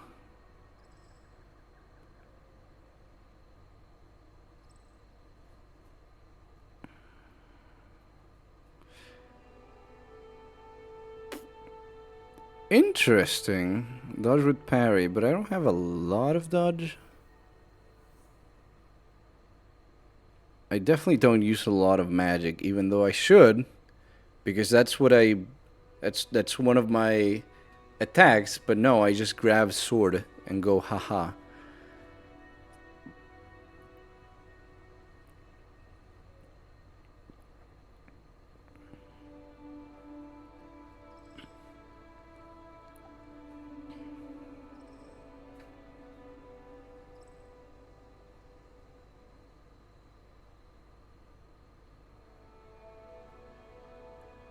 2 arms.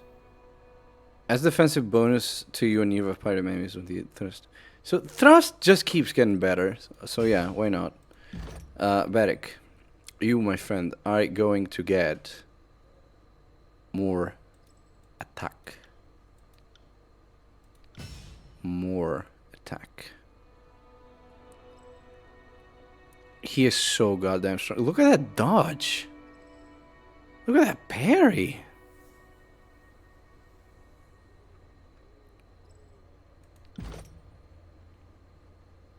I kind of want to Barbarian in the cast iron. They hit you with a cast iron pan. Yeah. That's right. That's right. Unarmed combat. That is... The fact that unarmed combat is so high kind of makes me wanna... Kind of makes me wanna take out Dauntless and see how he fares just like punching people. But at the same time, Dauntless is so good that I don't think I will.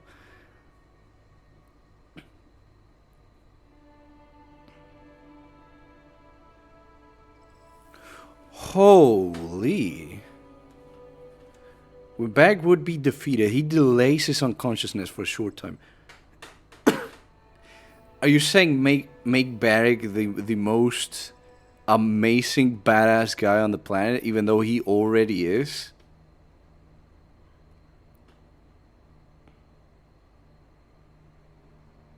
Yeah. Absolutely. Delay unconsciousness. He's like, no, I don't feel like passing out yet. All right, fair enough, Barrick, dude. To battle.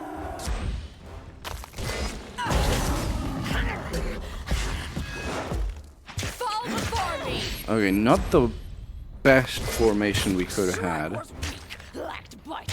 Oh, I see why. He's gonna be fine. He's fine. Look, he's fine. He's not fine. Okay, we need to get rid of that. The mystic. Which one? Oh, okay, you're the mystic guy. Feels like my bowels are on fire. I was made a hand-to-hand polearm build in D&D. It was so funny when we imprisoned the M found out I didn't need weapons to kill guards and escape. Take that. You know, everything is a weapon. That's what I would like to have. A guy that is like, everything is a weapon type of guy. Let's cast Quicken. Let's cast Quicken faster, yeah? Let's cast Quicken faster, yeah? Now's not the time for... Oh, you're really hurt. Okay, it all depends on... Okay, Lantry, can you like... Oh, okay. You two fellows. You two fellows here. You go here. Okay. Now, Vatic, you go up. There you go. Now, Lantry, you go here. And then you revive me.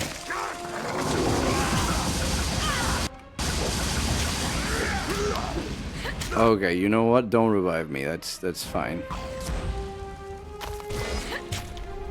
Oh my god, he's petrified. Lantry, can you heal Vatic while he can't do shit? Couldn't pierce cloth. Vers is gonna die. But at this point... Count on it. Okay, go for it, dude. I will aid you. And now, Lantry...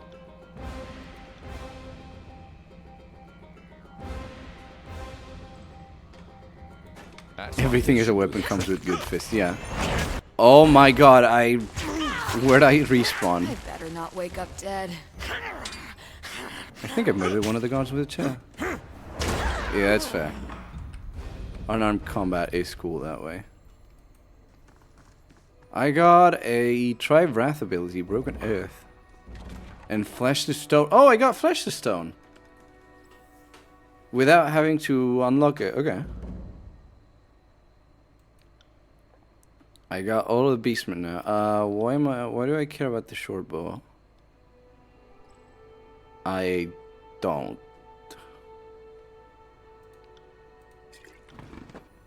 Sorry, can't. I don't know if I'm gonna use that elixir ever, but It does not matter.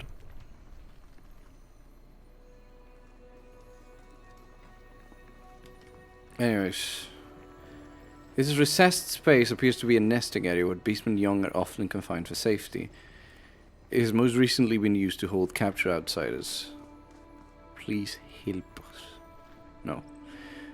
Fatebinder, please! These beasts took us from the plains. They're holding us against our wills. It's only a matter of time until they kill and eat us.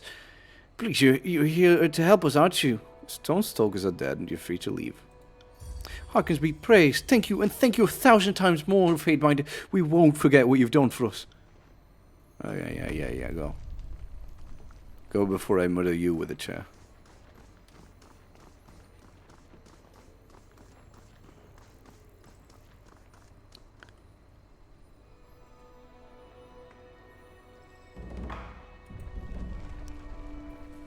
Oh, that was a mission?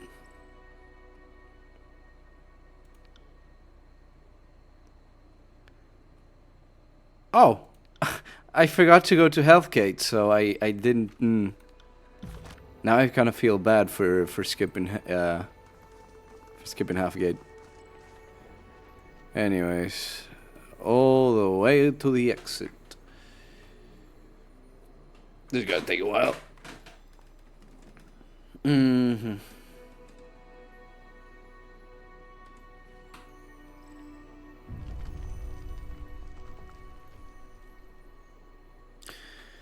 Yep.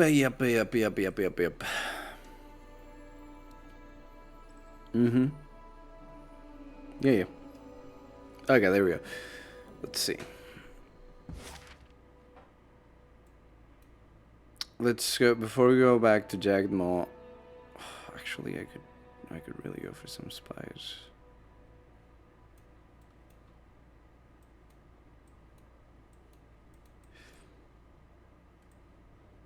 Is that the... No, I'm still missing that spy. But that's 1, 2, 3, 4, 5. Were there 5 or were there 6 spies? Huh. I might actually be close to spies. Interesting. I'll do that after Halfgate. Maybe.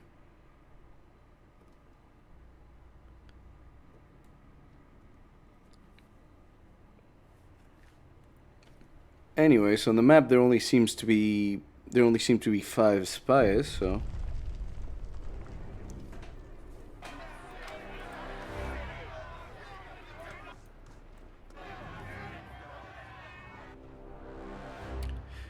well, lo and piss and behold, look who's here, the great Firebander Tunan. Come and greet His Excellency. Would you have us bow and worship like dogs at your feet? She runs a finger over a ragged blade. Or do we settle this with a bit of fun? I've only just arrived and already you test my patience. Oh shit, I think I've gone and upset the mule in Kankawit. No, don't hurt me, Fatebinder. I'm trembling. Can you believe this one? Strutting about like this town isn't already ours. There's only the question of what to do about you.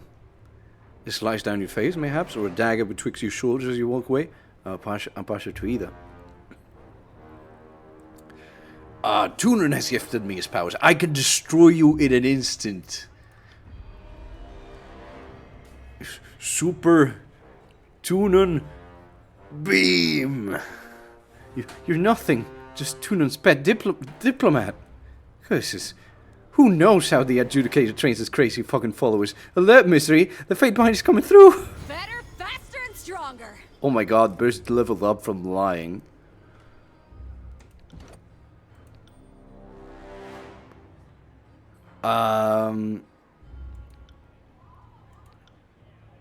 Let's give you,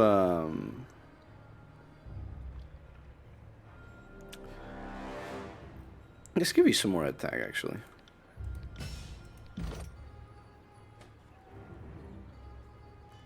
Watch out. Here comes the Tunan laser.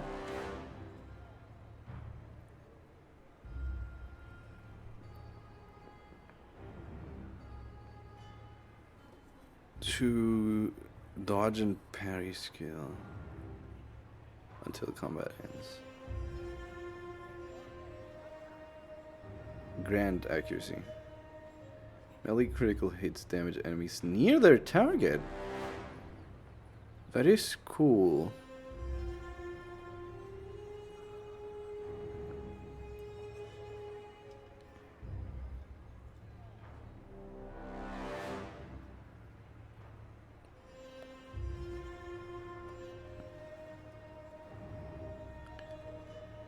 Text me opposing armor translation. Oh, that's also good. I think I'm gonna get that one. Right. Tails between their legs. Now that's a refreshing sight. Watch your step, Fatewinder. The stone sea is a rather steep drop from Halfgate's edge. Wouldn't want you to slip off now. What can a poor trader do for you? Halfgate's townfolk sympathize with the Scarlet Chorus. Is that so?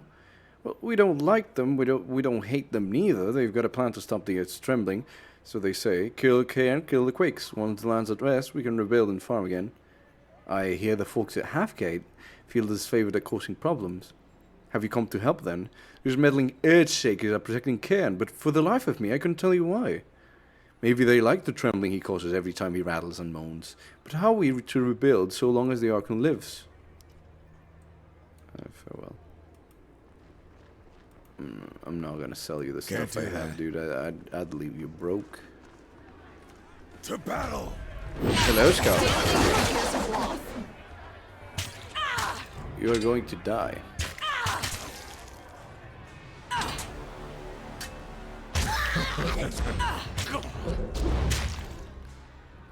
Where you going? Say, what is Baddock, you alright?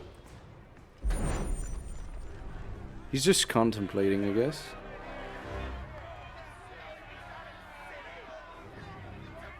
Does that guy have a name? No. No.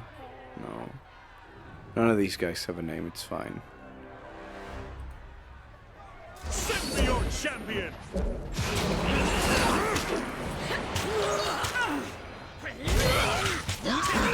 I should have probably still saved.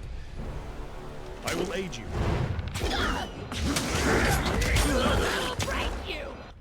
That blood chunter is being annoying. We're being a pain in the ass.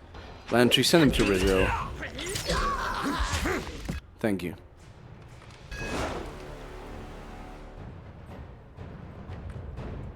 On it.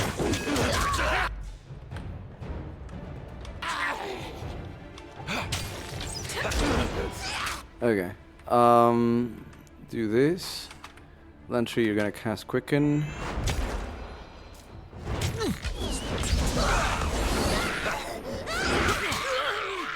Lantry, you're gonna defend yourself. And then Barry can take care of the other one. Sometimes it's confusing because they're wearing the Scarlet Chorus armor, so I'm like, oh, there's guy. Then I check their health and see that it's not the case. But go do the funny. Take that! Okay. Shoot this guy. Before me.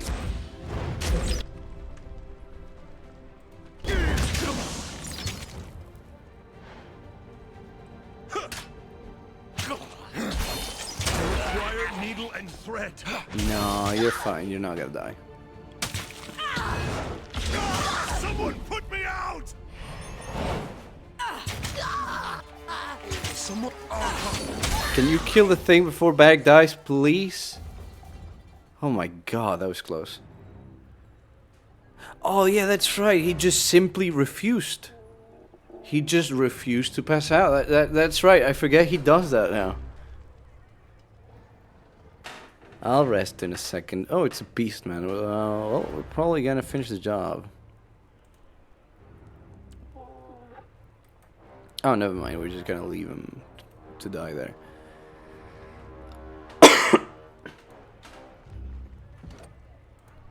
Yep. There we go. Who do we talk to then? They were talking about like this Grayson guy.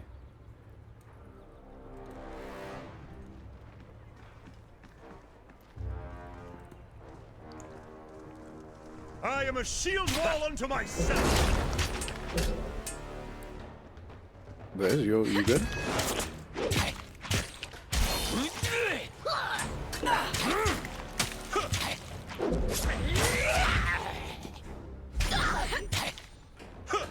Hey, you won't enjoy this as much as I do. Damn thing couldn't pierce cloth. Okay.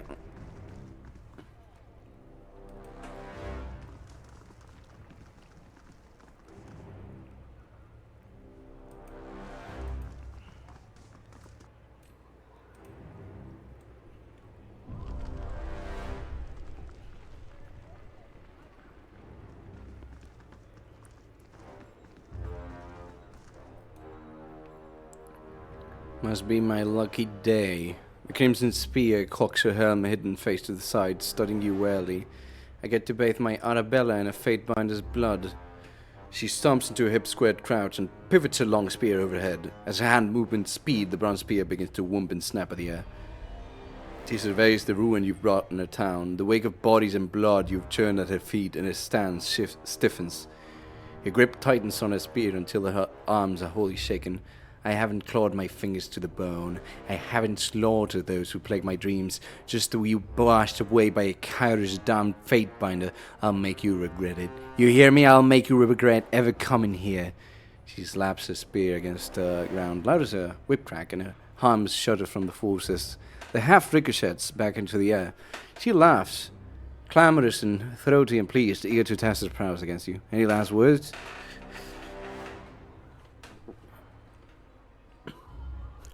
Hey, what's that over there? A curse dead on her lips, she glances with a jolt toward the horizon. Motherless, fuck.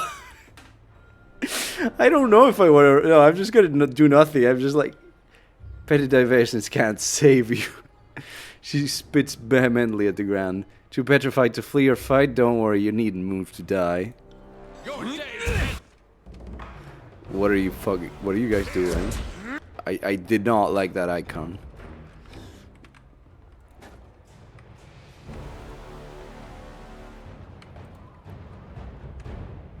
Apologies, but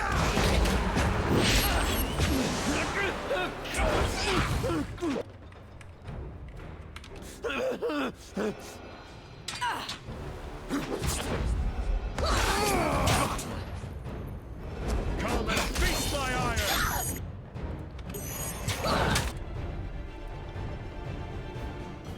right.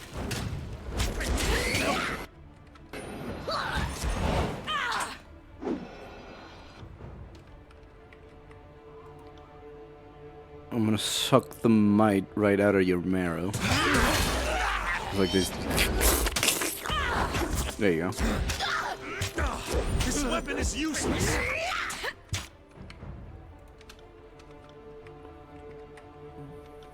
Bleed out, you little shit. Armor is dented. Let me repair it.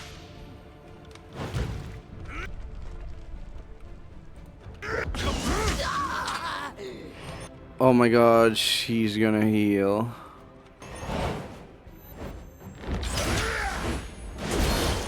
Stop healing. I'll tear your skeleton out by your ass. Thank you. Smash to pieces. Take me if you can. No, What is wrong don't with my heal. Don't heal. Healing is bad. Get out! Good squishy stab sound effects. Yeah. As you slay the last of Scarlet Core's gangsters that terrorize Halfgate, the town's residents once more emerge from their homes. Vendor stalls are reopened for business, children play in the rubble-filled roads, and a crowd gathers in the village square as daily life in the ruins of Azure resumes. We did it, Patrick. We saved the city. Oh my god, so much Classic money. example of the Overlord's devastation. Like a battering ram, the edict cleared everything in its path, including the farmlands. We need to keep the army supplied. If the Scarlet Chorus lack for provisions, they should stop expanding beyond their means. Short of that, you can eat each other for all I care. I'd rather snap that lobster shell around you and skewer the fleshy bits underneath. Can't do that. Who's the guy we need to talk to? That's you. Ain't that odd? Fatefinder. Grayson cries happily at your approach. You have returned. I do not remember you. I never met you in my life, dude. I skipped your entire quest and I just saved some people. I'm so sorry. I have heard the tales of your heroic deeds at Stone Down. Our scavenger crew is back safe and sound. Those beastmen, he says, shaking his head. They're horrible monsters. He spits and grinds it into the dirt with his shoe. This world would be a much better place if they went around. You're absolutely right. That's why I killed them all. Grayson's face lights up when he hears your words. Are you serious? That's the best news I've heard in a long time. Thank you, Fatefinder. That's one less thing we have to deal with. We won't forget your kindness anytime soon, Fatefinder. We are in your debt. What are you guys yelling about? How you doing, fella? As you approach, you take a good look at the area where the townspeople have chained a beastman brutally and on display like some kind of public attraction. He watches his tormentors, visibly exhausted and weary, battered and bloody, and stinking of urine and old meat. This is how I would see the miserable creatures, humbled and instructed in their place. To offer them anything more invites anarchy. The beastman snarls and snaps at you, drooling tiredly as he strains against his bonds. His eyes are wide with fear, but his limbs droop tiredly and his whole body trembles. Back away or lose both life and limb. Left claw still has killing teeth, can still maim a human. Calm down and tell me what's happened. Help Left Claw. He whines, all the bravado draining from him.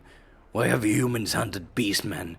Beastman has never bothered humans, knows to leave alone.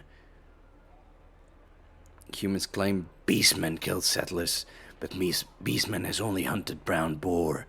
Stone stalkers don't eat meat from humans, tell settlers. He growls, angry and afraid. Left Claw is a good hunter, tracked boar for tribe, but got bit by iron maw near ridge to human den. Bled and bled, thought would have to rip through leg. Then sun woke and humans came, howling threats. Call me curious, why are you named Left Claw? Left Claw is best claw. Brute sisters and brute brothers use right claw most when hunting, but beastmen learn Left Claw is faster. Left Claw is stronger. I'm willing to consider all sides. I do have, as much as I would like to kill more beastmen and commit more genocide, I am bound by law to consider sides. Yes, Left Claw speaks true. Perhaps human will free beastmen. I'd like to hear... I should speak with the less agitated settlers in town before making a decision. Hurry, hurry, help Left Claw, please.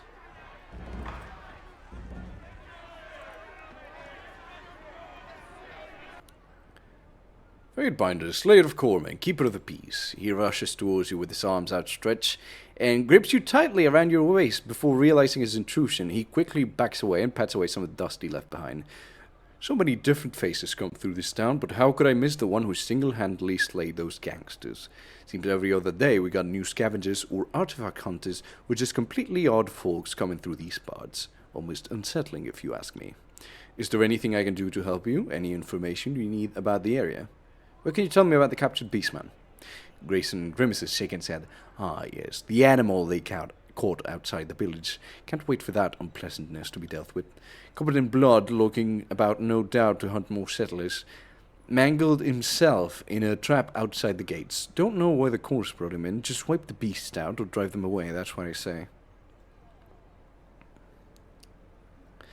Even though you know he didn't kill anyone because I found the missing settlers. As far as I'm concerned, all that does is prove my point. They wouldn't have had to be rescued if they hadn't captured them in the first place. I hear rumors you judging the matter. If you're of a mind to set the beast free, best do it far from here. If we see him outside the town, we won't hesitate to kill him. That is true. He didn't kill anyone.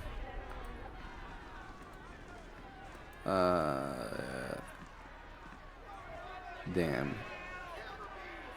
tough times. You're the fate finder that everyone's been talking about. Is there something I can do for you? Was there a beastman being held here in Halfgate? Back when the town was primarily a market for farmers, stonestalkers worked as beasts of burden. They did the hauling and the ploughing mostly, and they learned not to complain. But then Cairn incited them with a fool idea to take back the lands of their ancestors, and they've been nothing but raving and violent ever since. Not long ago, that one up there was dragged into town by a group of settlers and chorus. He was covered in blood, a wild thing. We've done our best to look the other way, but seems they won't be satisfied to leave us be. Now they're out hunting us just beyond our own city gates. You assumed the Beastman's guilt. How do you know he was hunting a human? He's a Beastman. It's what they do. I do prefer to keep my nose out of these things, but if you feel certain enough about the Beastman's innocence, you might consider doing something about it. I'm not seeing a lot of evidence against this guy. In fact, I'm not seeing any evidence against this guy.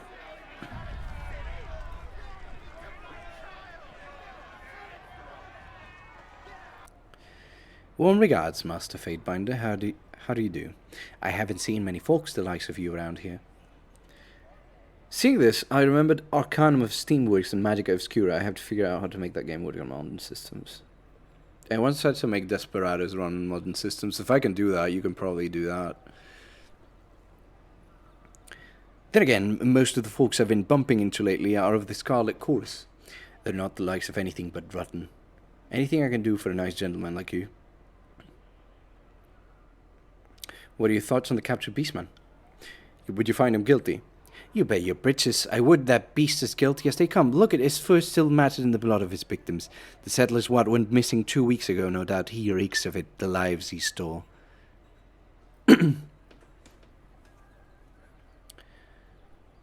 Some folks believe we ought to consider his side, but there ain't no point to it, mister. Even if he ain't the one that did it, those beasts are a threat to our survival. I'd not the news myself when the time come. But then those settlers disappear while scavenging the plains, and a number of things could happen to them. You think they fell or starved? No, the proof don't lie. They got ripped apart by a beastman, didn't they? I mean, that is, you don't really think he's innocent, do you, good mister? I don't like the thought of letting him go, but I certainly wouldn't be the one to oppose your authority on the situation, Master Fatebinder. You see that justice is served, I'm sure of it. Arcanum is a Troika game, so it was broken even in systems where it worked, but it was really good. By the way, a lot of Troika staff from Obsidian, and they had a lot of the same issues. Interesting.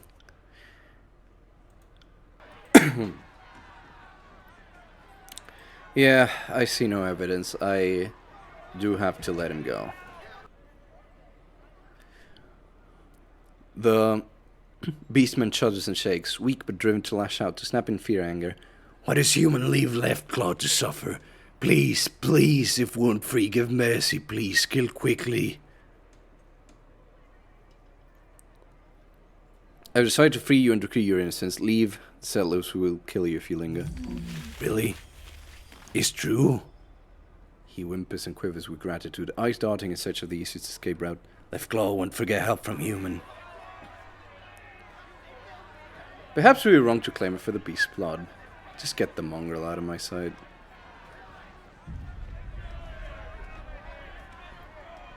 Can you, like, walk faster, dude? They're gonna get really pissed if you do that. The most Troika game is Vampire the Masquerade Bloodlines, which also amazing also barely works. Wait, Troika made Vampire the Masquerade? Bloodlines? I've been really interested in trying the Vampire the Masquerade games.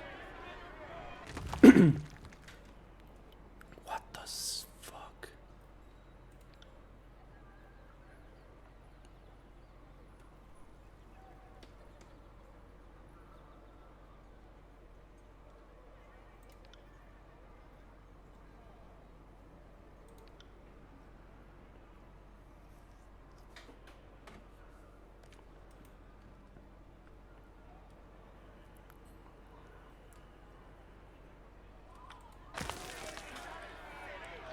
Interesting. Yeah, I've been interested in playing the Vampire the Masquerade games.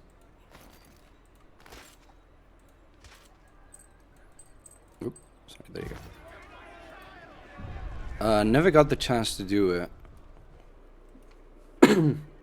But now that I know that it's...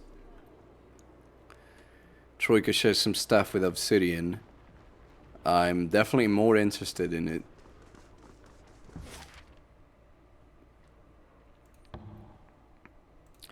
I want to do the Dawning Spire first. Do I? Do I? Probably not. It seems like I'll do it eventually, just from the... the car alarm again. Give me a second.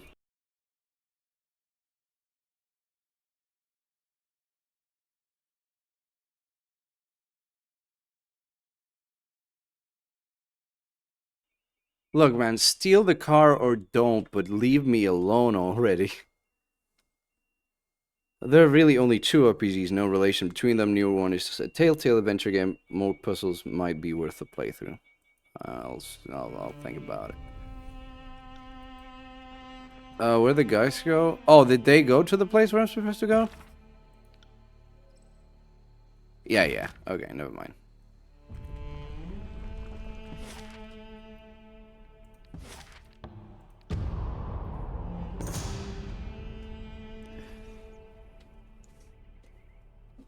The beastmen seem to melt from the southern stone, rising from crouches or dropping from outcroppings. Each covered head to claw in matted slate grey fur and reeking of blood and decay. They circle you, patting on bare knuckle and foot, each eyes flashing, jaundiced yellow lips twisted back from filthy fangs. One moves forward like a gargantuan beast woman whose dog's hand scarred and dust-dressed. She growls low, hackles rising, and the pack moves as one, closing on you. You consider your words carefully. Diffuse the situation. Adopting a calmish tone and most amiably body language, you speak to the beast woman, trying to assuage her. Your eyes never leave yours, and when the attack comes, it is remarkably coordinated, given that it's entirely without words. Alright. Time to fight.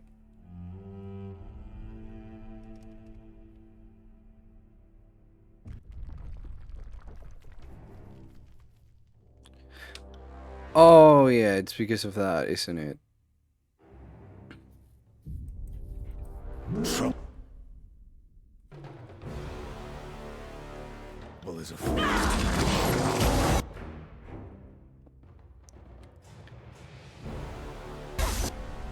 Oh, wait, I need to deal with the mystic. Vampire Redemption is more a dungeon crawler. It does have a good story. Bloodlines is the most famous. It's really good. Also one of the first games to use the Source engine along with Half-Life 2, and Swansong is the adventure game I was talking about. Other than the property, there is no real relation between these games. Yeah, I know, because Vampire... Isn't Vampire a tabletop RPG?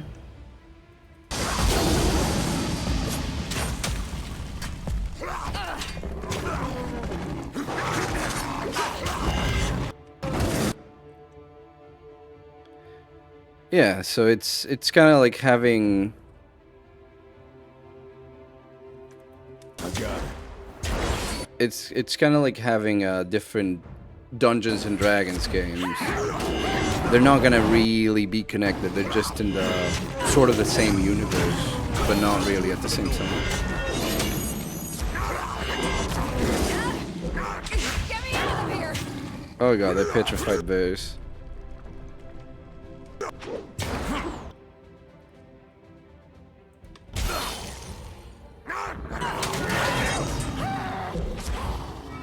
It's a tiny part of a huge setting called World of Darkness. Vampire is so popular it eclipses everything else. I mean, it's vampires. Vampires are cool. I'm gonna say it. Vampires are cool.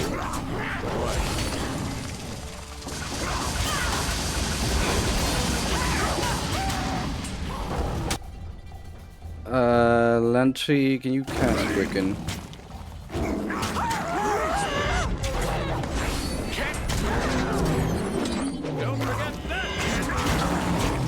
And you are an idiot and you die right now. Strike is weak. Killing teeth. Damn thing could pierce cloth.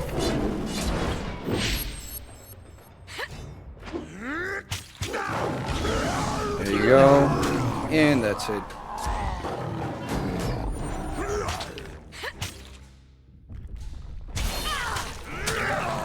Yeah, got me. We killed the fellas. Do they have anything of use? Oh, healing potion. I'll take it. See ya.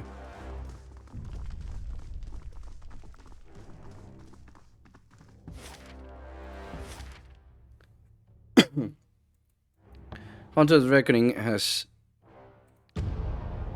3 pretty good action RPGs, and Werewolf the Apocalypse has an awful action game and a really good visual novel. Oh, I see.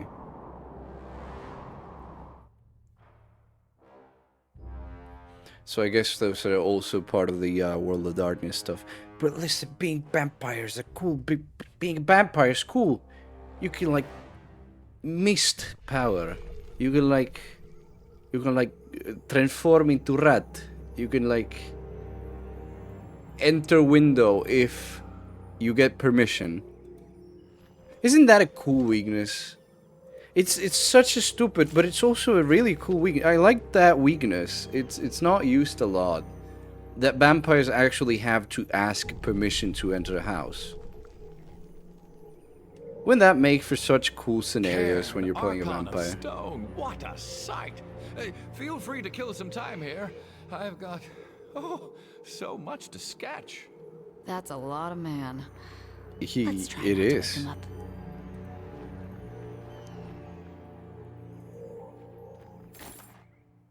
So yeah, I am admittedly a fan of vampires.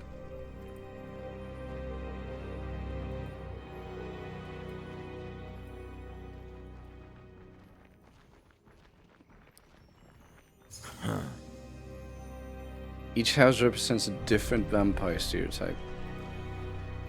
I detected something, but I don't see it. I don't see it on the map either.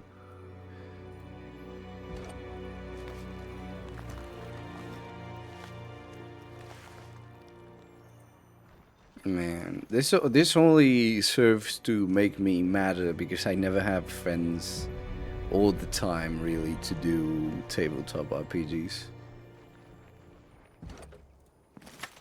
I'm gathering all of these crystals, and I wonder why. They're definitely gonna have a use later, right? This is probably the exit. Oh, no, this is a box. Yeah.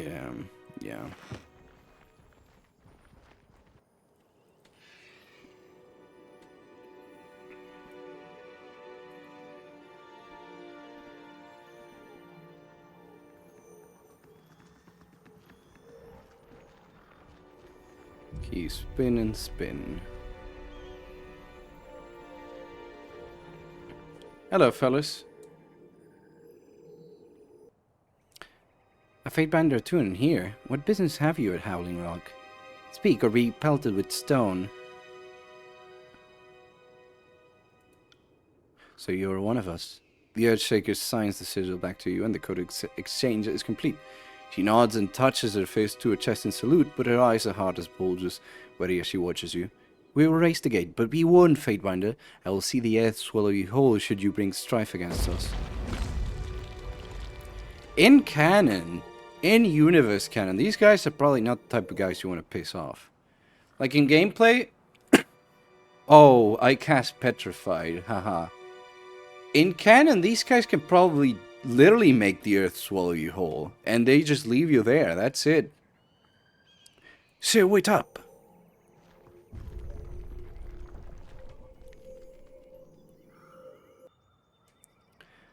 Fatebinder, you survived to join us. The Iron Guard studies you with a stern intensity.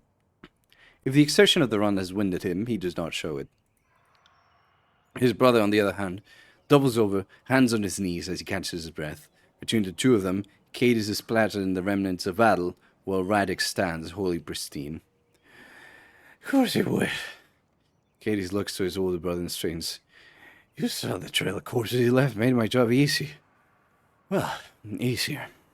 The lieutenant gives you a quick nod. Thanks to you, we've made it in one piece. I'm ready for rest and a bath. He plucks a bit of entrails from his shoulder guard and flicks it at the ground. You and me both, sir. While I do not consider traversing rocky terrain to be particularly travailing, I am eager to enter the compound. Take as much time as you need to recoup, Fatebinder. If you need me, I'll be examining the state of Kane's remains.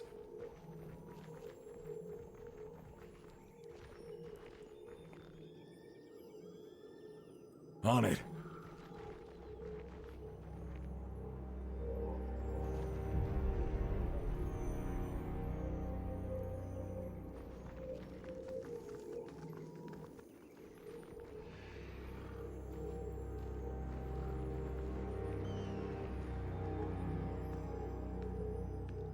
Need him for studies.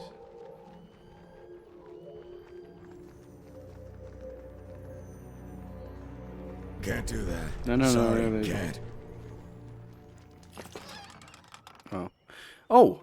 Drugs! Venture of the Dracula types, nobles and stuff. Toreador are the unrice, beautiful, manipulative vampire types. Bruja, and the Lost Boys type 80 school are the Lost Boys types 80 school vampires. Nosferatu are well based on Max Schreck's performance as Nosferatu and so on. This partial recipe describes the process for creating a powerful drug, but more research is needed to fill in the recipe's gaps. This research can be made with Spire Library. Yeah. I never used the Spires, so you know. Honestly, to think I've gotten this far without using anything like the Spires is... Speaking of... Give me a second, fellas. I'm gonna enter.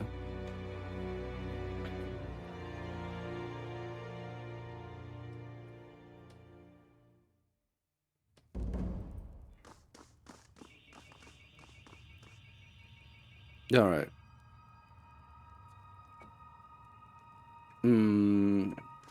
Oh, the car alarm is making noise again. If I had a copper ring for every glyph I've sketched today.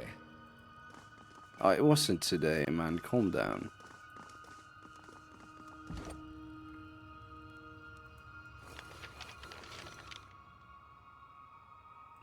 You could reasonably guess its original shape. Where is it?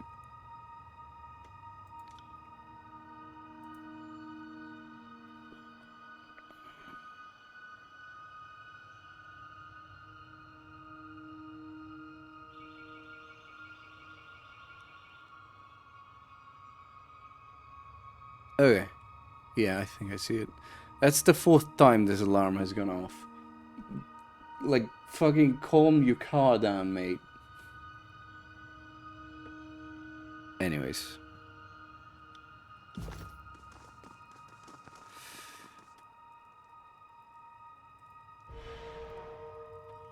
If you want to try a TTRPG and don't do it online, I am a GM. I can run something though. I would have to have a voice, which would be weird. It would be, but you know, I do not mind. I would be interested. Maybe I'll take you up on your offer. Can I? Oh, thank God you can actually do this.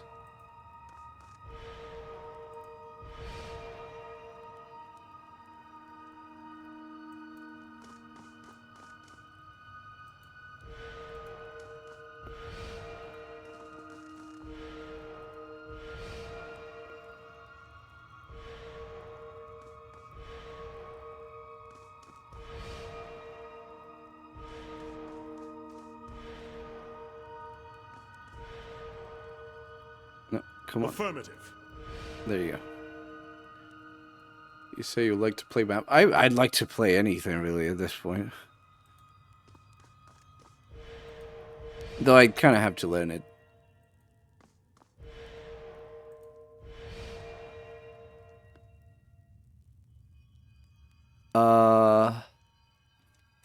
Let me save real quick in case I fuck up here.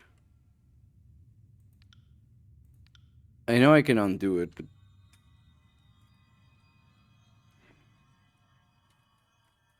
Come on.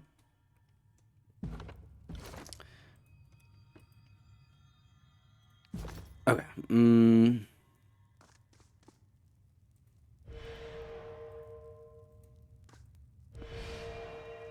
Actually, I forgot. Oh, I accidentally hit F6. That's fairly rules-like compared to D&D, even 5th edition of Pathfinder. Fair enough. Alright, so that's...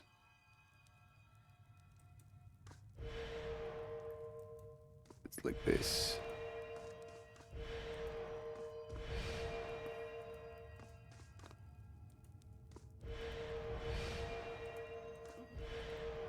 Will do. That has to be it, right? Fluffer Muffer!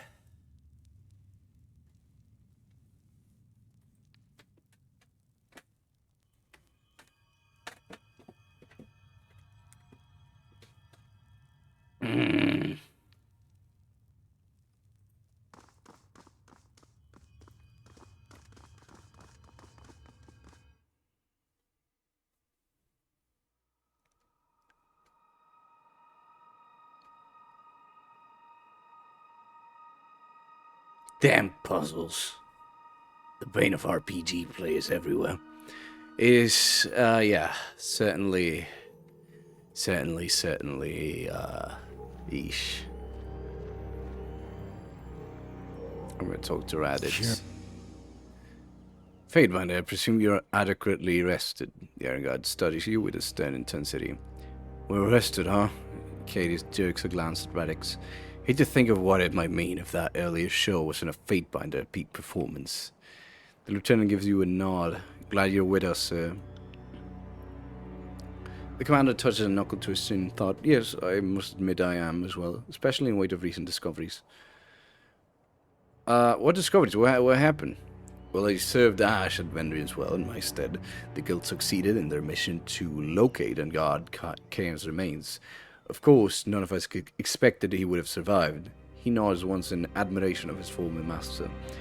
My Earthshakers commenced studying Cain, and as a result have unearthed a rather invaluable finding. Cain yet labors to survive. This, of course, is ultimately infeasible. Even the mountains cannot withstand the force of Kairos' will. However, our Archon has retained a considerable sum of arcane energy that my guild could harvest and wield. The lieutenant grunts. According to the general, long as Cairn lives, the edict will keep tearing up the land. That's good for us, bad for the rebels, and the chorus. If Earthshakers harvest and use Cain's energy, will that not kill him, thus end the edict? Your assumption is correct. However, my Earthshakers have devised a ritual wherein we can extract and expel Cain's energy in one concentrated pulse upon his death. It would permanently ravage the land, starving Nerat's chorus and the rebel army, enabling us to end the war. While I would relish the opportunity to study Cain further, we cannot risk this strategic advantage. We must gain Ash's approval to act swiftly. I hope I'm not the only voice of dissent here, but blinding the land would starve the Scarlet Chorus, not to mention a large part of the realm. Yes, that is the idea.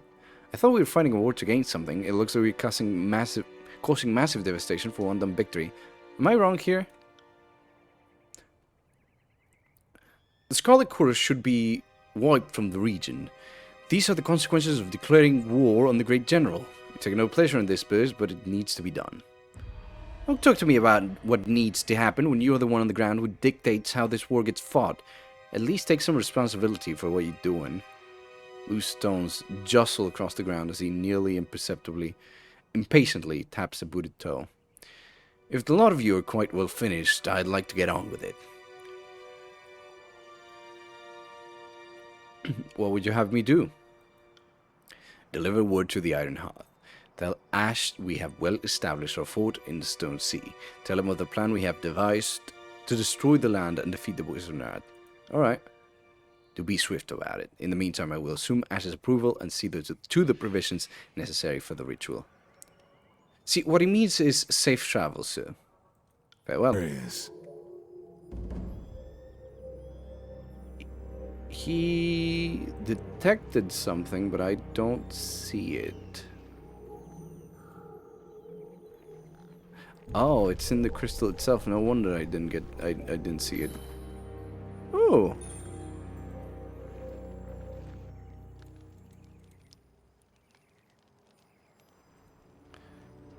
Alright, I'll see if I can find,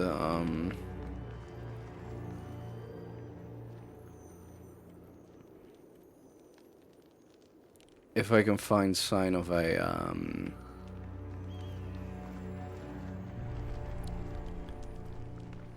charcoal oven real quick. Ooh, money.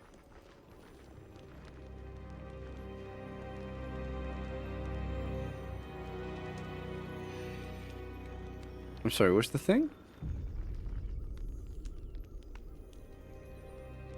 I don't see it. Alright, let's just get out. I'll get that spire yet. I'll get that spire yet.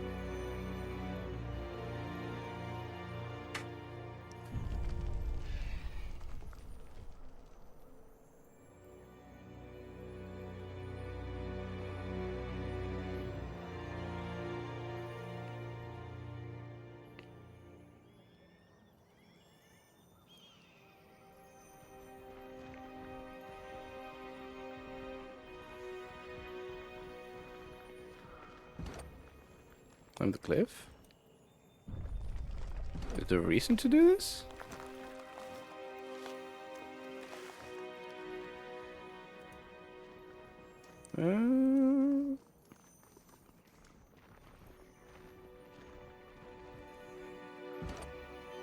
Climb the cliff. This better be a goddamn charcoal oven. This camp is typical of Stone Sea explorers may travel in search of unclaimed treasures from the now defunct Kingdom of Azure.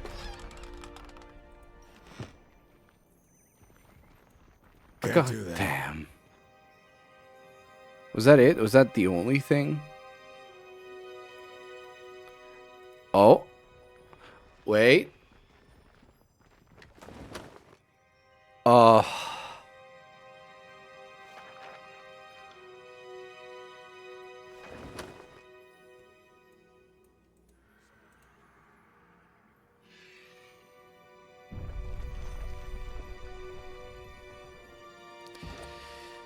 That is so sad. I was so excited. I saw that scroll and I said, that's gonna be a charcoal rubbing.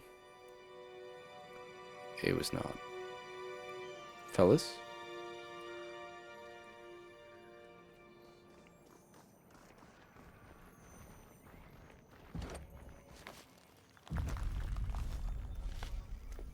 I do wonder where that third one is. Anyways. Back to... Where are you? Iron Hearth. Wait, just checking the mission because it's not glowing right now. Yeah. I need to talk to him. Let's go to Iron Hearth. If I had that spire unlocked, I could simply teleport from here to there. But no.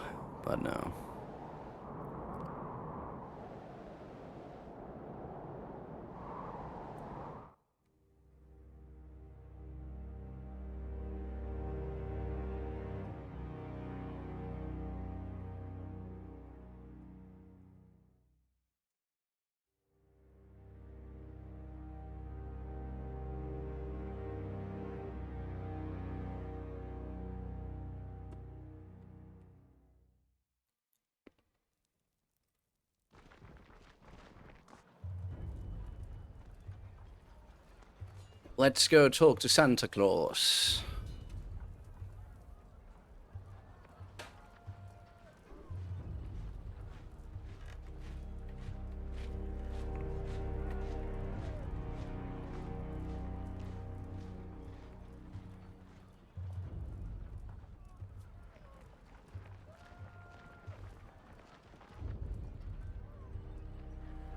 Fatebinder, breaking edicts has become something of a specialty for you, hasn't it? Before long, Kars may rely on these cleanup efforts of yours. Here's the hope, and Kars never has to cast another edict. Wishful thinking, but you're not wrong to desire it. Sandy Claus.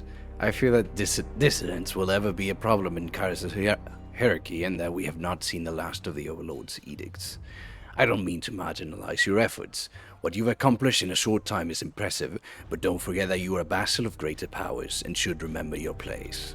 What is it you require? I make contact with Cadus and Raditz, brother of Goku. A quarrelsome pair, but I do like to see family moving against the enemy together. Their bonds are more reliable than any number of like-minded countrymen. His beard is unnaturally... It is, isn't it? Yeah, I just now notice. It really is, it's like super white. Radix and Cadus have a plan to use Cairn's essence to blight the region, but they want you to go ahead. It's like the white of when you like super whiten your teeth. Like when you get the, that thing to like whiten your teeth, but you like overdo it. It's like that white. It's like a bone white. Like really clean bone white, I mean. Radix wants my go-ahead. I was worried he was the sort to abuse the significant position I gave him, so it's pleasing to see him show due difference. The general taps his chin, examining you slowly. And what would you say if this were your decision? Would you approve? Depends. How much do you trust the Earthshakers? I would be a fool not to suspect that Cairn's treachery was contagious, but in truth, since the Archon's passing, the Earthshaker's only sins have been disorganization and lethargy, and such things tend to happen when leadership changes. So to answer your question, I would say my sense of trust is cautious at best. Would you approve of this plan?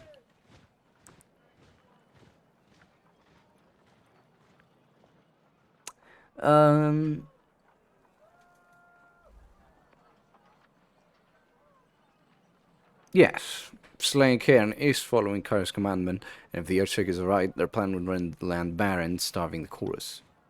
I concur. The Edicts of Stone makes Kai's opinion on this matter crystal clear. The Overlord wants Cairn dead, so it's our duty to help slay him. You were wise to bring this to my attention. The Archons fall under Kairos' jurisdiction, and that includes what remains they leave behind. We are fortunate that Kairos wished the Archon of Stone destroyed. I believe this offers us the freedom to dispense with his corpse however we see fit. Very interesting thing I've been noticing a while, and why that one little misunderstanding of Kairos happened. It's, at this point, I think it's pretty clear that Kairos' gender is purposefully skipped. Like, they always say Kairos, Kairos, the Overlords, Kairos. Then my forces, they have approval to carry out their plan. I would see the boys of Nerad and his howling mobs starve to the point of cannibalism, if that would deplete their numbers. They don't even say an it, they don't say a they just say Kairos, Kairos, Kairos. And I believe in one of the missives I read, which is gonna be extremely hard to find which one it was. I believe it was with Fatebind Calio. Oh no, my office.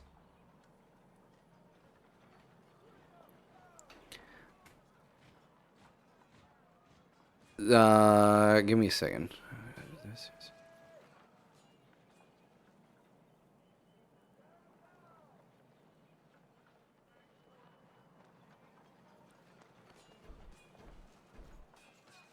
There you go. To me, the most obvious answer is that Kairos knows exactly what you're doing. She probably approves of your actions and is likely working at every opportunity to create a situation wherein you are acting in your own self-interest while satisfying her ambitions as well. So it is interesting that the only mention of Kairos' gender is in a letter, which makes me believe that unless you're really paying attention to everything that you get, which is what I've been doing, it's supposed to be sort of a surprise that Kairos, the big overlord, is female. Because in my mind, of course, when I see Kairos and it's like this freaking evil tower thingy, my mind just immediately goes to Sauron, who is a he. So it's like, ah, you know? So it's like a, ah. This isn't part of Mr. Game, yeah. Are we going back to Howling Rock? Yes.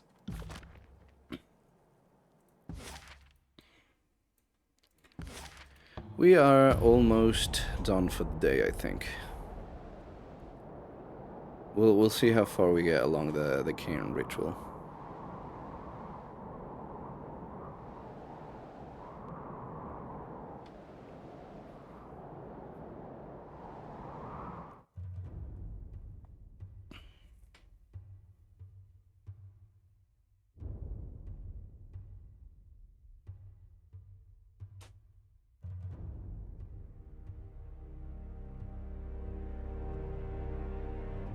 I don't know what I'm more curious about in terms of appearance. Am I more curious about what Kairos really looks like, or am I more curious about what Barrig looks like?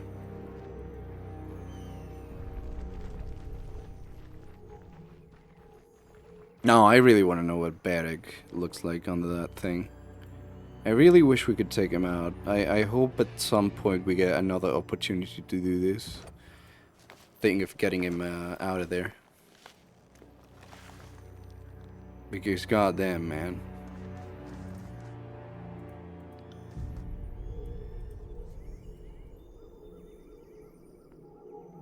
Wait.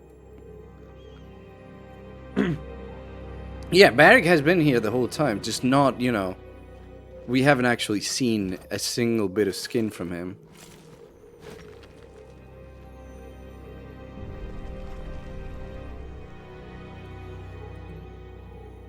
Kairos is just everywhere in the background, yeah.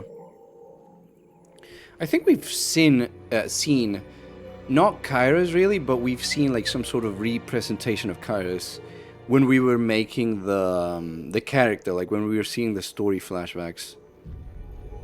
Like the drawings of Tuner and Graven Ash, for example. And the Boys of Rat. Sir, the disfavored officer tips his head to you in greeting. What's the order from Ash? As you can see, the commander's ready to go. The Iron Guard stares at the both of you without moving, utterly austere and unamused. Baby brother does not understand the notion of patience. A mountain cannot be moved by force, though try as he might. He sighs and clasps his hand behind his back, but yes, I too would know of her plans. Ash has issued the order to extract Kane's energy and use it to permanently destroy the land. We are to commence immediately. A brutal and effective tactic. At least it promises to dwindle down the enemy through starvation. It might still be more than the cause deserves. Not to question the Argon's will, it strikes me as warlike, but unbecoming of the disfavored. A fair point, worth considering, but we are here to follow orders. True enough, I don't mean to cast doubt on the mission, but let this serve as a reminder that the work of perfecting our methods is never finished, even in total obedience. Good. Then it is as we expected. I have seen to the initial preparations, but as I have informed Cadis, we will commence when the Tellurian alignment is ideal for inducing a peak tectonic paroxysm, and not a span sooner. The lieutenant scrubs a palm down the front of his faceplate. See, unbridled and ready to go. There's no way the enemy will get the drop on us first. However... Good to hear Barrick has reservations over starving people. No, we gotta starve them to death. It's fine. Everyone here in this place sucks. There is no exception. We all know this. We did not totally see a whole city full of people that have nothing to do with the Scarlet Chorus. No, sir. Everyone in this region must die. Painfully. Horribly. However, Radix continues, ignoring his brother's exasperated interjection. There is an imperative matter remaining that we must attend to before the ritual can begin. I deployed a drove of earth-shakers to excavate required azurolith iodes from the neighboring region of Kolklo. Problem is, they haven't hightailed it back yet, or dispatched a missive. If they were excavating the azurolith, then it's likely they ran into problems with the beastmen. Receptive of you to think so. Beasts are powerful fighters, but unpredictable to our kind. One of the many reasons why Ash doesn't let them anywhere near the Legion. I have felt discordant tremors resonating from Gulf Glow. I feel the tribe that first welcomed us as a brethren of Crane, now wish only to bathe the land with our blood. The primitive attunement to the terrain arcanum of this region is pitiable. They should be begging us to teach them of our ways, yet instead they seek to lay claim to our archon and scramble to prevent us from utilizing the abundant azurelith of this realm. He stomps on the ground hard enough that a crevice splits between him and Cadis, causing the lieutenant to cautiously ease back. Oh, that's where the earth was trembling. One day I will crush the savages beneath the very stones they worship. You can count on me to help. The brothers share a look, and Radix once more falls stoic. Without the azurelith to amplify Cairn's remaining energy, transmuting it into a miasmic substance would be pointless. The area of effect would be unavailingly minimal. You have my word that I will do my best to aid the Earthshakers and retrieve the azurelith I owed. Sir, the lieutenant salutes you with the resounding clang of his fist against his chest. Don't be long, and don't die on us. I do have azurelith, don't you want it? Fatebinder.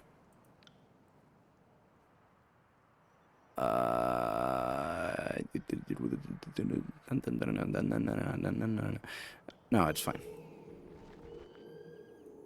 Let's go back up.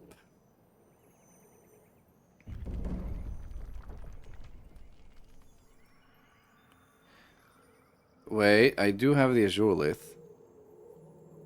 Wait, the quest updated. Okay, I still have to get the Earthshakers, yeah.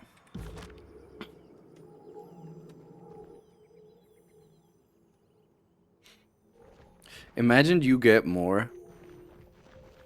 You get more azurelith than what you need to, and they're like, oh, okay, let's try it, see what happens.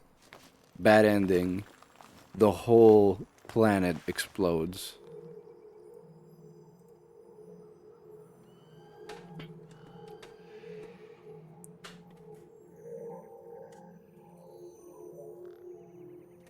Thermonuclear nuke.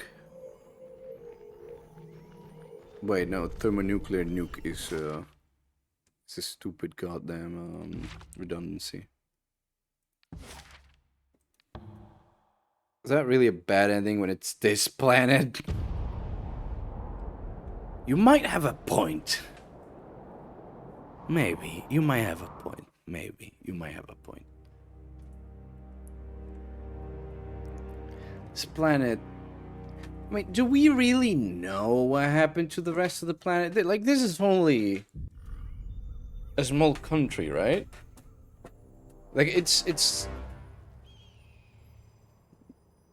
like the Tolkien verse. Like, it takes place, from what I remember, technically in the real world. It's just that Middle Earth, it's this like island in the middle of nowhere.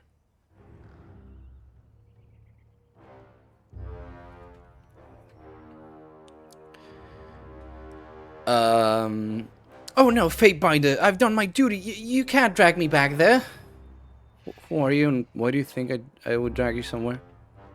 He falters mid-step, stumbling and smuttering of loose stones. You're an officer of the court, aren't you? Look, I know I'm breaking my work order with the Earthshakers, but it's not like we made a real legal contract or nothing. I swear it was just a handshake. You got to believe me, please. It's not safe here. It's the beast, man. They've gone feral. They're trying to slaughter me along with those damn Earthshakers. I don't want to die. You gotta let me flee. You're safe for now. Tell me what happened. After the sea split, I thought I'd make a living by mapping the land. I know the area well enough now, so the Earthshakers hired me to guide them.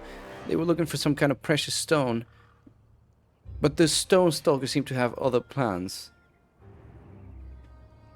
Well, the intention of Tolkien was to fabricate mythology for England after most of their mythology and culture was wiped out by Roman imperialism. England? Getting their culture stolen? That's so unlike them. Usually it's the other way around. But the Stone Stalkers seem to have other plans. When we got further in, they were already there, guarding the shards. One of the beasts nipped at an Earthshaker, so I fled. I've done my job, Fatebinder. Getting ripped to shreds isn't part of it. Fatebinder, The Earthshaker pounds his chest once to salute. He casts a sideways glance to Lycan before speaking.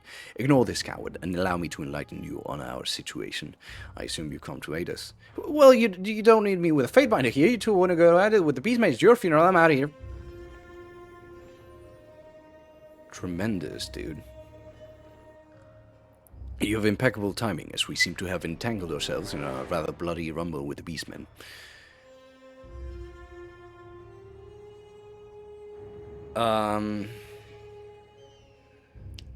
Radix feared you may have been felled by the beasts of this region. Have you the Azurolith needed for the ritual?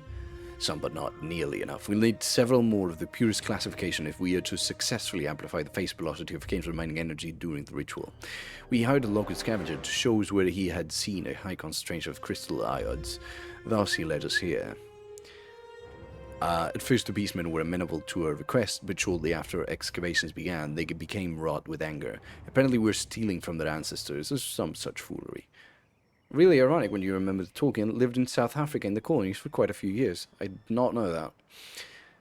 There's what appears to be a leader among them, Red Fang, but she retreated into the spire before I could bring her to reason. Now we're trapped in a vicious standoff, and I'm hesitant on how to proceed. I'll speak with Red Fang. Excellent Fatebinder. I almost said Baitfinder. Be quick about it if you could. I can't say the tribes have a reputation for patience, and I would like to avoid conflict if possible.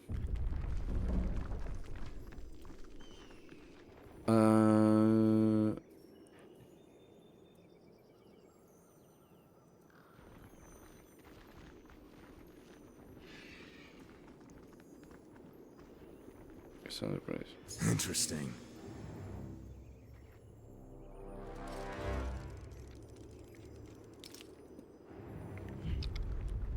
I don't have a lot of speaking things. I mean, I don't have a lot of stats that are meant for diplomacy, except a bit of subterfuge. And I could technically use athletics for intimidation, but I imagine against the leader of beastmen, it's gonna be hard. Wander no closer, human. Flee now or explain presence in stone lands. The beastman hunkers forward, muscles punching in readiness to strike. A menacing growl rumbles low from the back of the throat. Even mention tribes elder teeth and beastmen will pitch human's body to ground below. I mean your tribe no harm, nor have I come for any teeth. I seek only to speak with Red Fang. Oops, sorry. No, Red Fang does not wish to speak with the humans. Leave now and beastmen will let human live.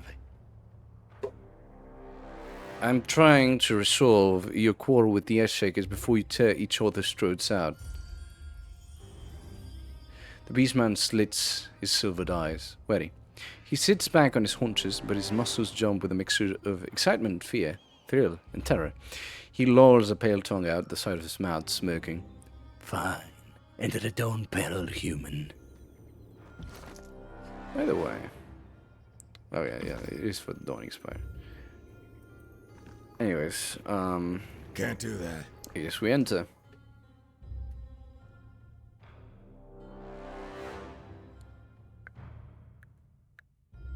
Those Earthshakers have picked a tussle with beastmen.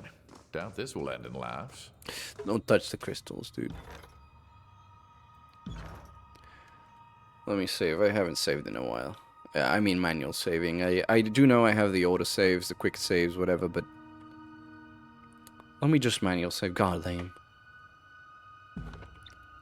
I think we're gonna talk, and we're gonna end it there.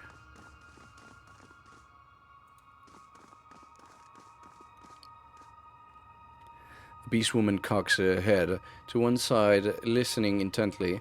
Her ear flicks once, twice, and her eyes narrow suspiciously. Tolkien's a very complicated field, just leave it there. The mother re-evolution of orcs and how they carry a lot of racist undertones is most definitely not without basis. Yeesh. Like, I'm not gonna say it's of the time, but at the same time, it's kind of the time. It's... You gotta remember, Tolkien was... I think, yeah, he was in the first war, and I don't know if he was in the second. And people at that point, especially in those groups, tended to have a little bit of a, So yeah, complicated, I believe, sums it up. It's expected for a British man of the time. Like, that's average racism, right? You got Tolkien average racism. What you don't want to do is be remembered as H.P. Lovecraft level racism. Now that you don't want. The Beast Woman cocks her head to one side, listening intently. Her ear flicks once, twice, and her eyes narrow suspiciously. Who bats here? Soft, slow. Who braves to approach Red Fang, guard eyes of stone stalkers, earth warriors den? Speak, human, quick, explain. Grimly she spreads a grin, revealing teeth as dappled and brown as her muddy eyes. Red Fang will rip Trespasser's jaw from her head. What in chaos name is going on out there? Human earth mystics trespass in Trivelands, lure tribe with kind words like meaty chunks of wild boar. Said well like Trive. Could hear earth blood flowing under rocks. Humans claim to hunt rocks called azurelith, but only steal elder teeth of ancestors. Oh, give me a second. I'm gonna get the filter off again. I swear to God. If the car makes noise again, I'm gonna ignore it. You're gonna hear the alarm through the whole thing. Now stone stalkers I've gathered to skin thieves alive. Whenever I see you creatures bristling to pit your claws and fangs against your iron, it always makes me shake my head and wonder, you just never learn, do you? And you never will, poor wretch. She snarls, spittle flecking from her fangs. Have learned how to kill humans. Hard and slow with much agony. Want to see? Look, Medic, I don't want to... I would go with the Beastman, but at the same time, I don't want to insult Medic. I don't just want to go with dent to the helmet. But I do need the favor of the Beastman. So the Beastmen are more organized than you can see with that dent to the helmet. Sometimes I wonder if we went through the same conquest of the tears, but have it your way. I'll stay out of this one while you chat with your hairy friend. Just rouse me when it's over. Speak, human. Quick. Explain. The dispute you're having with the Edgeshakers. We can resolve this peacefully, or we can resolve it through bloodshed. Ironclad reeking of death and lies comes to slinking to beast women. Wants to cry for peace. She yips and growls, hackles rising as she lumbers toward you. No, human. This favor would not have peace, but with beast women. You know what the voice I'm doing reminds me of? I just realized. My potions are too strong for you, traveler. They would kill you. They would kill a dragon, let alone a man. You can't handle my strongest potions. Anyways, she howls in rage, lunging for you. Never mind. How about you put some, you give my boy Barrick some time.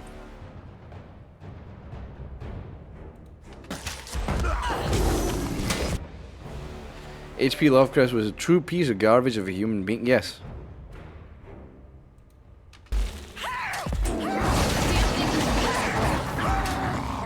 You are correct.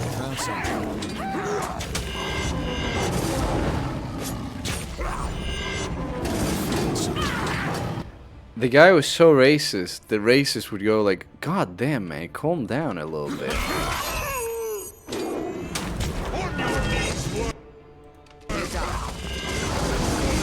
Oh my god, they have a beast woman mystic. Okay,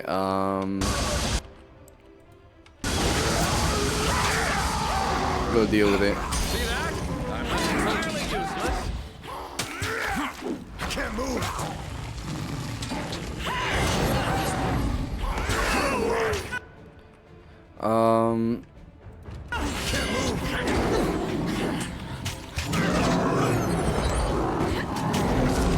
Nice, very good, the funny without me asking. Shit! I'm stuck! here. What are you doing, Barrick? Well, doesn't matter. Feast my iron. Strike. Okay, we got him.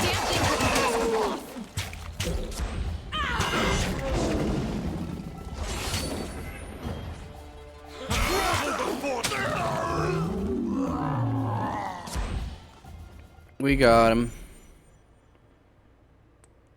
We got him. These fights are getting easy.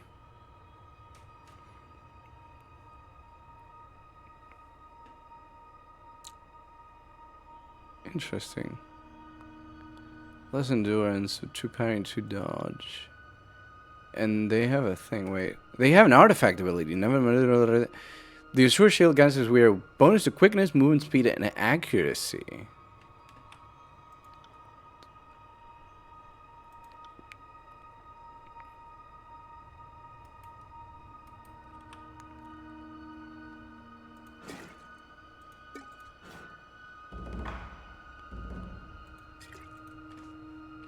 I almost didn't pick it up until I realized it's an artifact. I find solace in the Call of Cthulhu RPG by Chaosium would make Lovecraft Rollins great. They even have pronouns in the character sheets.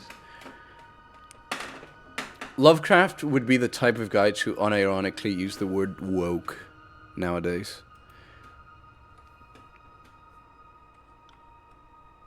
I don't know if I should waste... Oh, I know what I'm gonna do. You're gonna get the Azure Shield. And you are gonna get the Harbinger's Wings.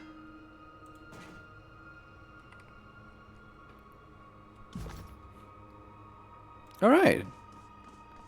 Anything else? A whetstone. Well, I did try to reason with them. Thank you, Barrick. Charcoal roving.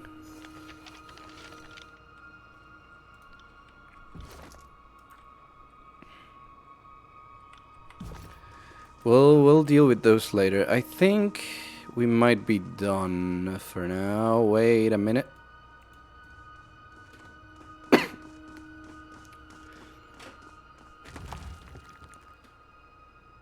Sigil of Pride magic. Gay? It's an accent. What does the accent do?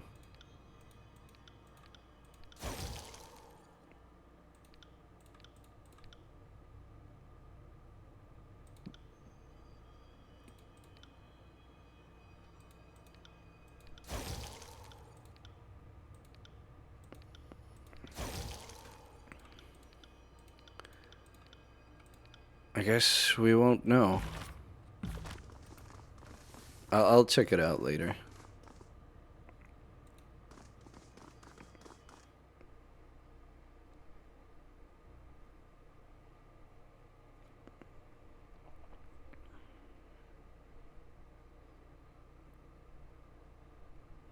If you've seen the Call from Outer Space movie, which I like, the protagonist is a black man. I have not seen it.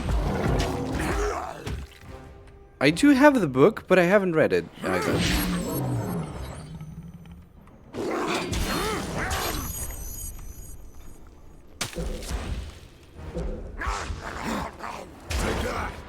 Can you give Baddock some space? Can you fellas give Baddock some space? It has Nicolas Cage, or even Nicolas Cage. Yeah, I know which one you're talking about. Okay, why would I go down the cliffs?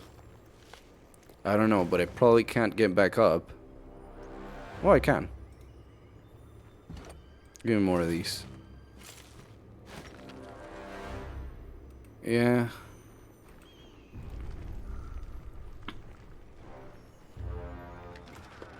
Ooh. Two-handed. It's no good.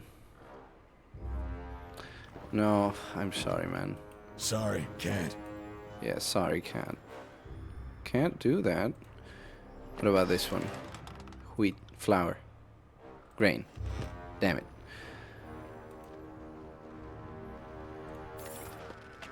Oh, well, not that I use any of these, but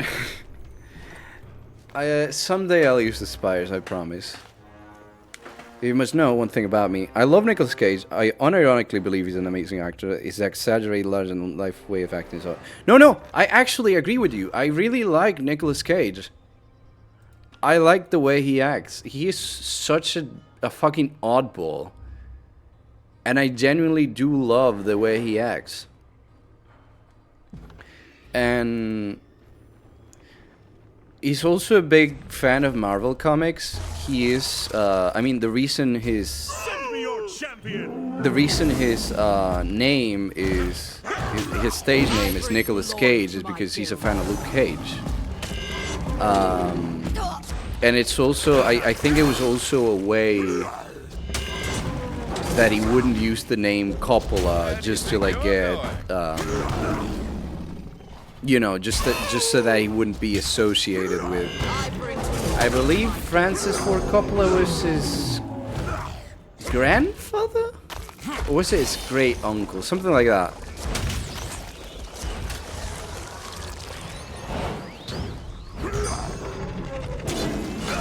Yeah, he is a Nepo baby, but what I'm saying is he doesn't use the name Coppola for that exact reason, so he isn't like seen as, oh, it's Coppola's so-and-so, right?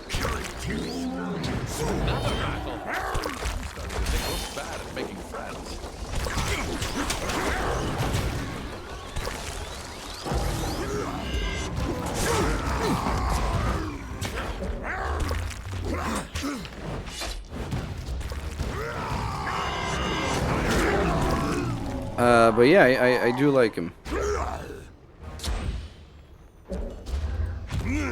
Can you shake his fucking move?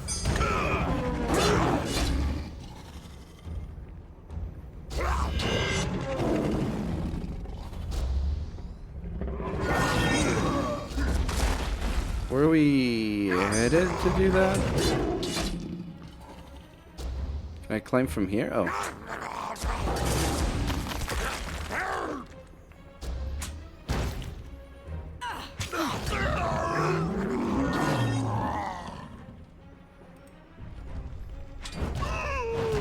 Have you seen Mandy? Yeah! Dude, I love Mandy. The usage of colors is so good. Bias is pretty good. I know he was... I'm pretty sure... originally... he was gonna be the bad guy in Mandy. I believe he was gonna be the bad guy in Mandy. I don't remember. That might not be true at all. But okay. So yeah, but then he ended up with the lead part, and it's such, like, visually, it's such a good movie. And you know, the rest of the things as well it's just a good movie. But visually, it's gorgeous. It's a gorgeous movie, dude. Well, Fatebinder, you certainly made it easier for us to call the crystals we need. You've done the god a great service. Oh, and if you're heading back to Howling Rock, could you take this crate of pure azurite specimens with you? Yeah, this is an exceptional yield and will serve us well for the ritual. He cocks his head to the side, thoughtful. While I appreciate the kind assessment, Fatebinder, I'm not sure I deem our haul to be much more than scarcely adequate due to the duress nature of our excavation. In fact, it couldn't hurt to harvest a few extras to supplement the collection. Perhaps some with more prominent striational patterns? Well, I got them, so it's fine. Alright, I'm heading back to the place. I'm heading back to Howling Rock, and then I'm gonna call it a stream. He was cast as the cultist. He said he would prefer to be the lead. The director was skeptical at first, but it wound up working out amazingly. Can you believe the reason... like, the whole plot of that happens is because the bad guy has a small dick. It's just the plot. Anyways, Full-figured woman in a grime-smudged smock beckons to you as your paths cross near the derelict ruins of a nameless town spread amongst the cracked stones of Old Azuro. She waves excitedly, almost bouncing from foot to foot. You, she cries out, look like a traveler of memes. Means. Her voice echoes down the abyssal crevice between you. She tugs on her bandolier, drawing attention to the numerous soot-stained scroll cases stashed on her person. Olive eyes peer at you above a button nose and dimpled cheeks as she excitedly informs you of the rare and potent secret text she has on offer for a price.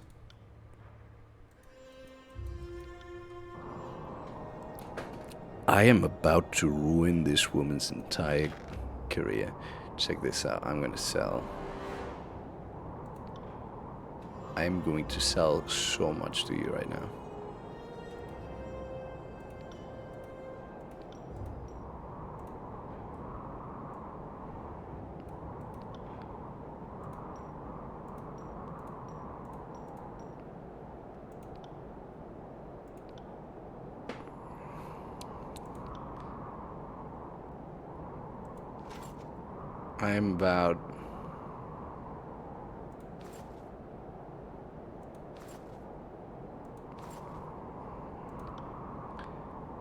I'm about to ruin you financially.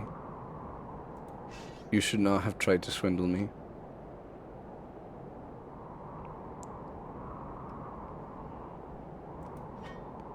Oh, you should not have tried to swindle me. You will pay for that now.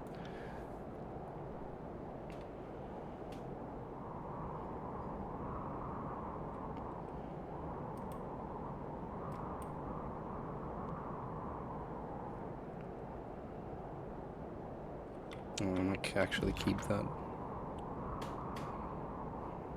Do NPCs have a limit on how much cash they have? They don't seem to do. They don't seem to have that.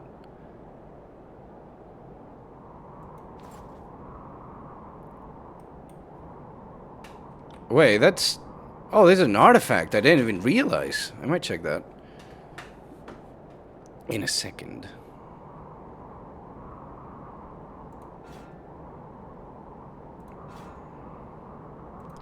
Yeah, that's right, idiot. That's right. That's right. There goes your money. Oh, see ya. See ya. Some games do that. Yeah. I think most, if not all, like, Bethesda games have that. Like, there's a certain amount of balance that trader NPCs have. So you can't just, like, cheat them out, but in most cases, I believe especially in Skyrim, there's exploits to refresh their money every time. With some, like, quick saving loading exploits. Okay.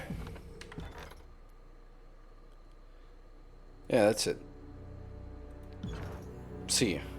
Bye-bye. Outro screen. Hey, that was good. Ooh, a 3 hours one. All games with economies have silly exploits. That they do. That they do. Goodbye. Yeah. So it's been nice. It's been nice doing this. Actually getting a decently sized stream, because it's been really hard, but now finally we have we have a bit of a lower temperature right now. So next stream is not gonna be for a couple of days. It might just be next Wednesday with more Lethal Company. I'll try to do it before that. Yeah, it's good. It's good. It was almost 40 degrees. We had almost 40 Celsius, and now we are on 21. So that's really good. And yeah, overall that's really good. my throat's better, and I wish I could keep going with the streams, but right now my schedule's going to be a bit busy for a couple of days. So, I'll see you hopefully on Monday. If not, I'll try Wednesday. If it is Monday, we will be doing more Roguelite Night. I have no idea, absolutely no idea what I want to do. But, yeah. Anyways, I'll see you later, chat. Bye. Bye.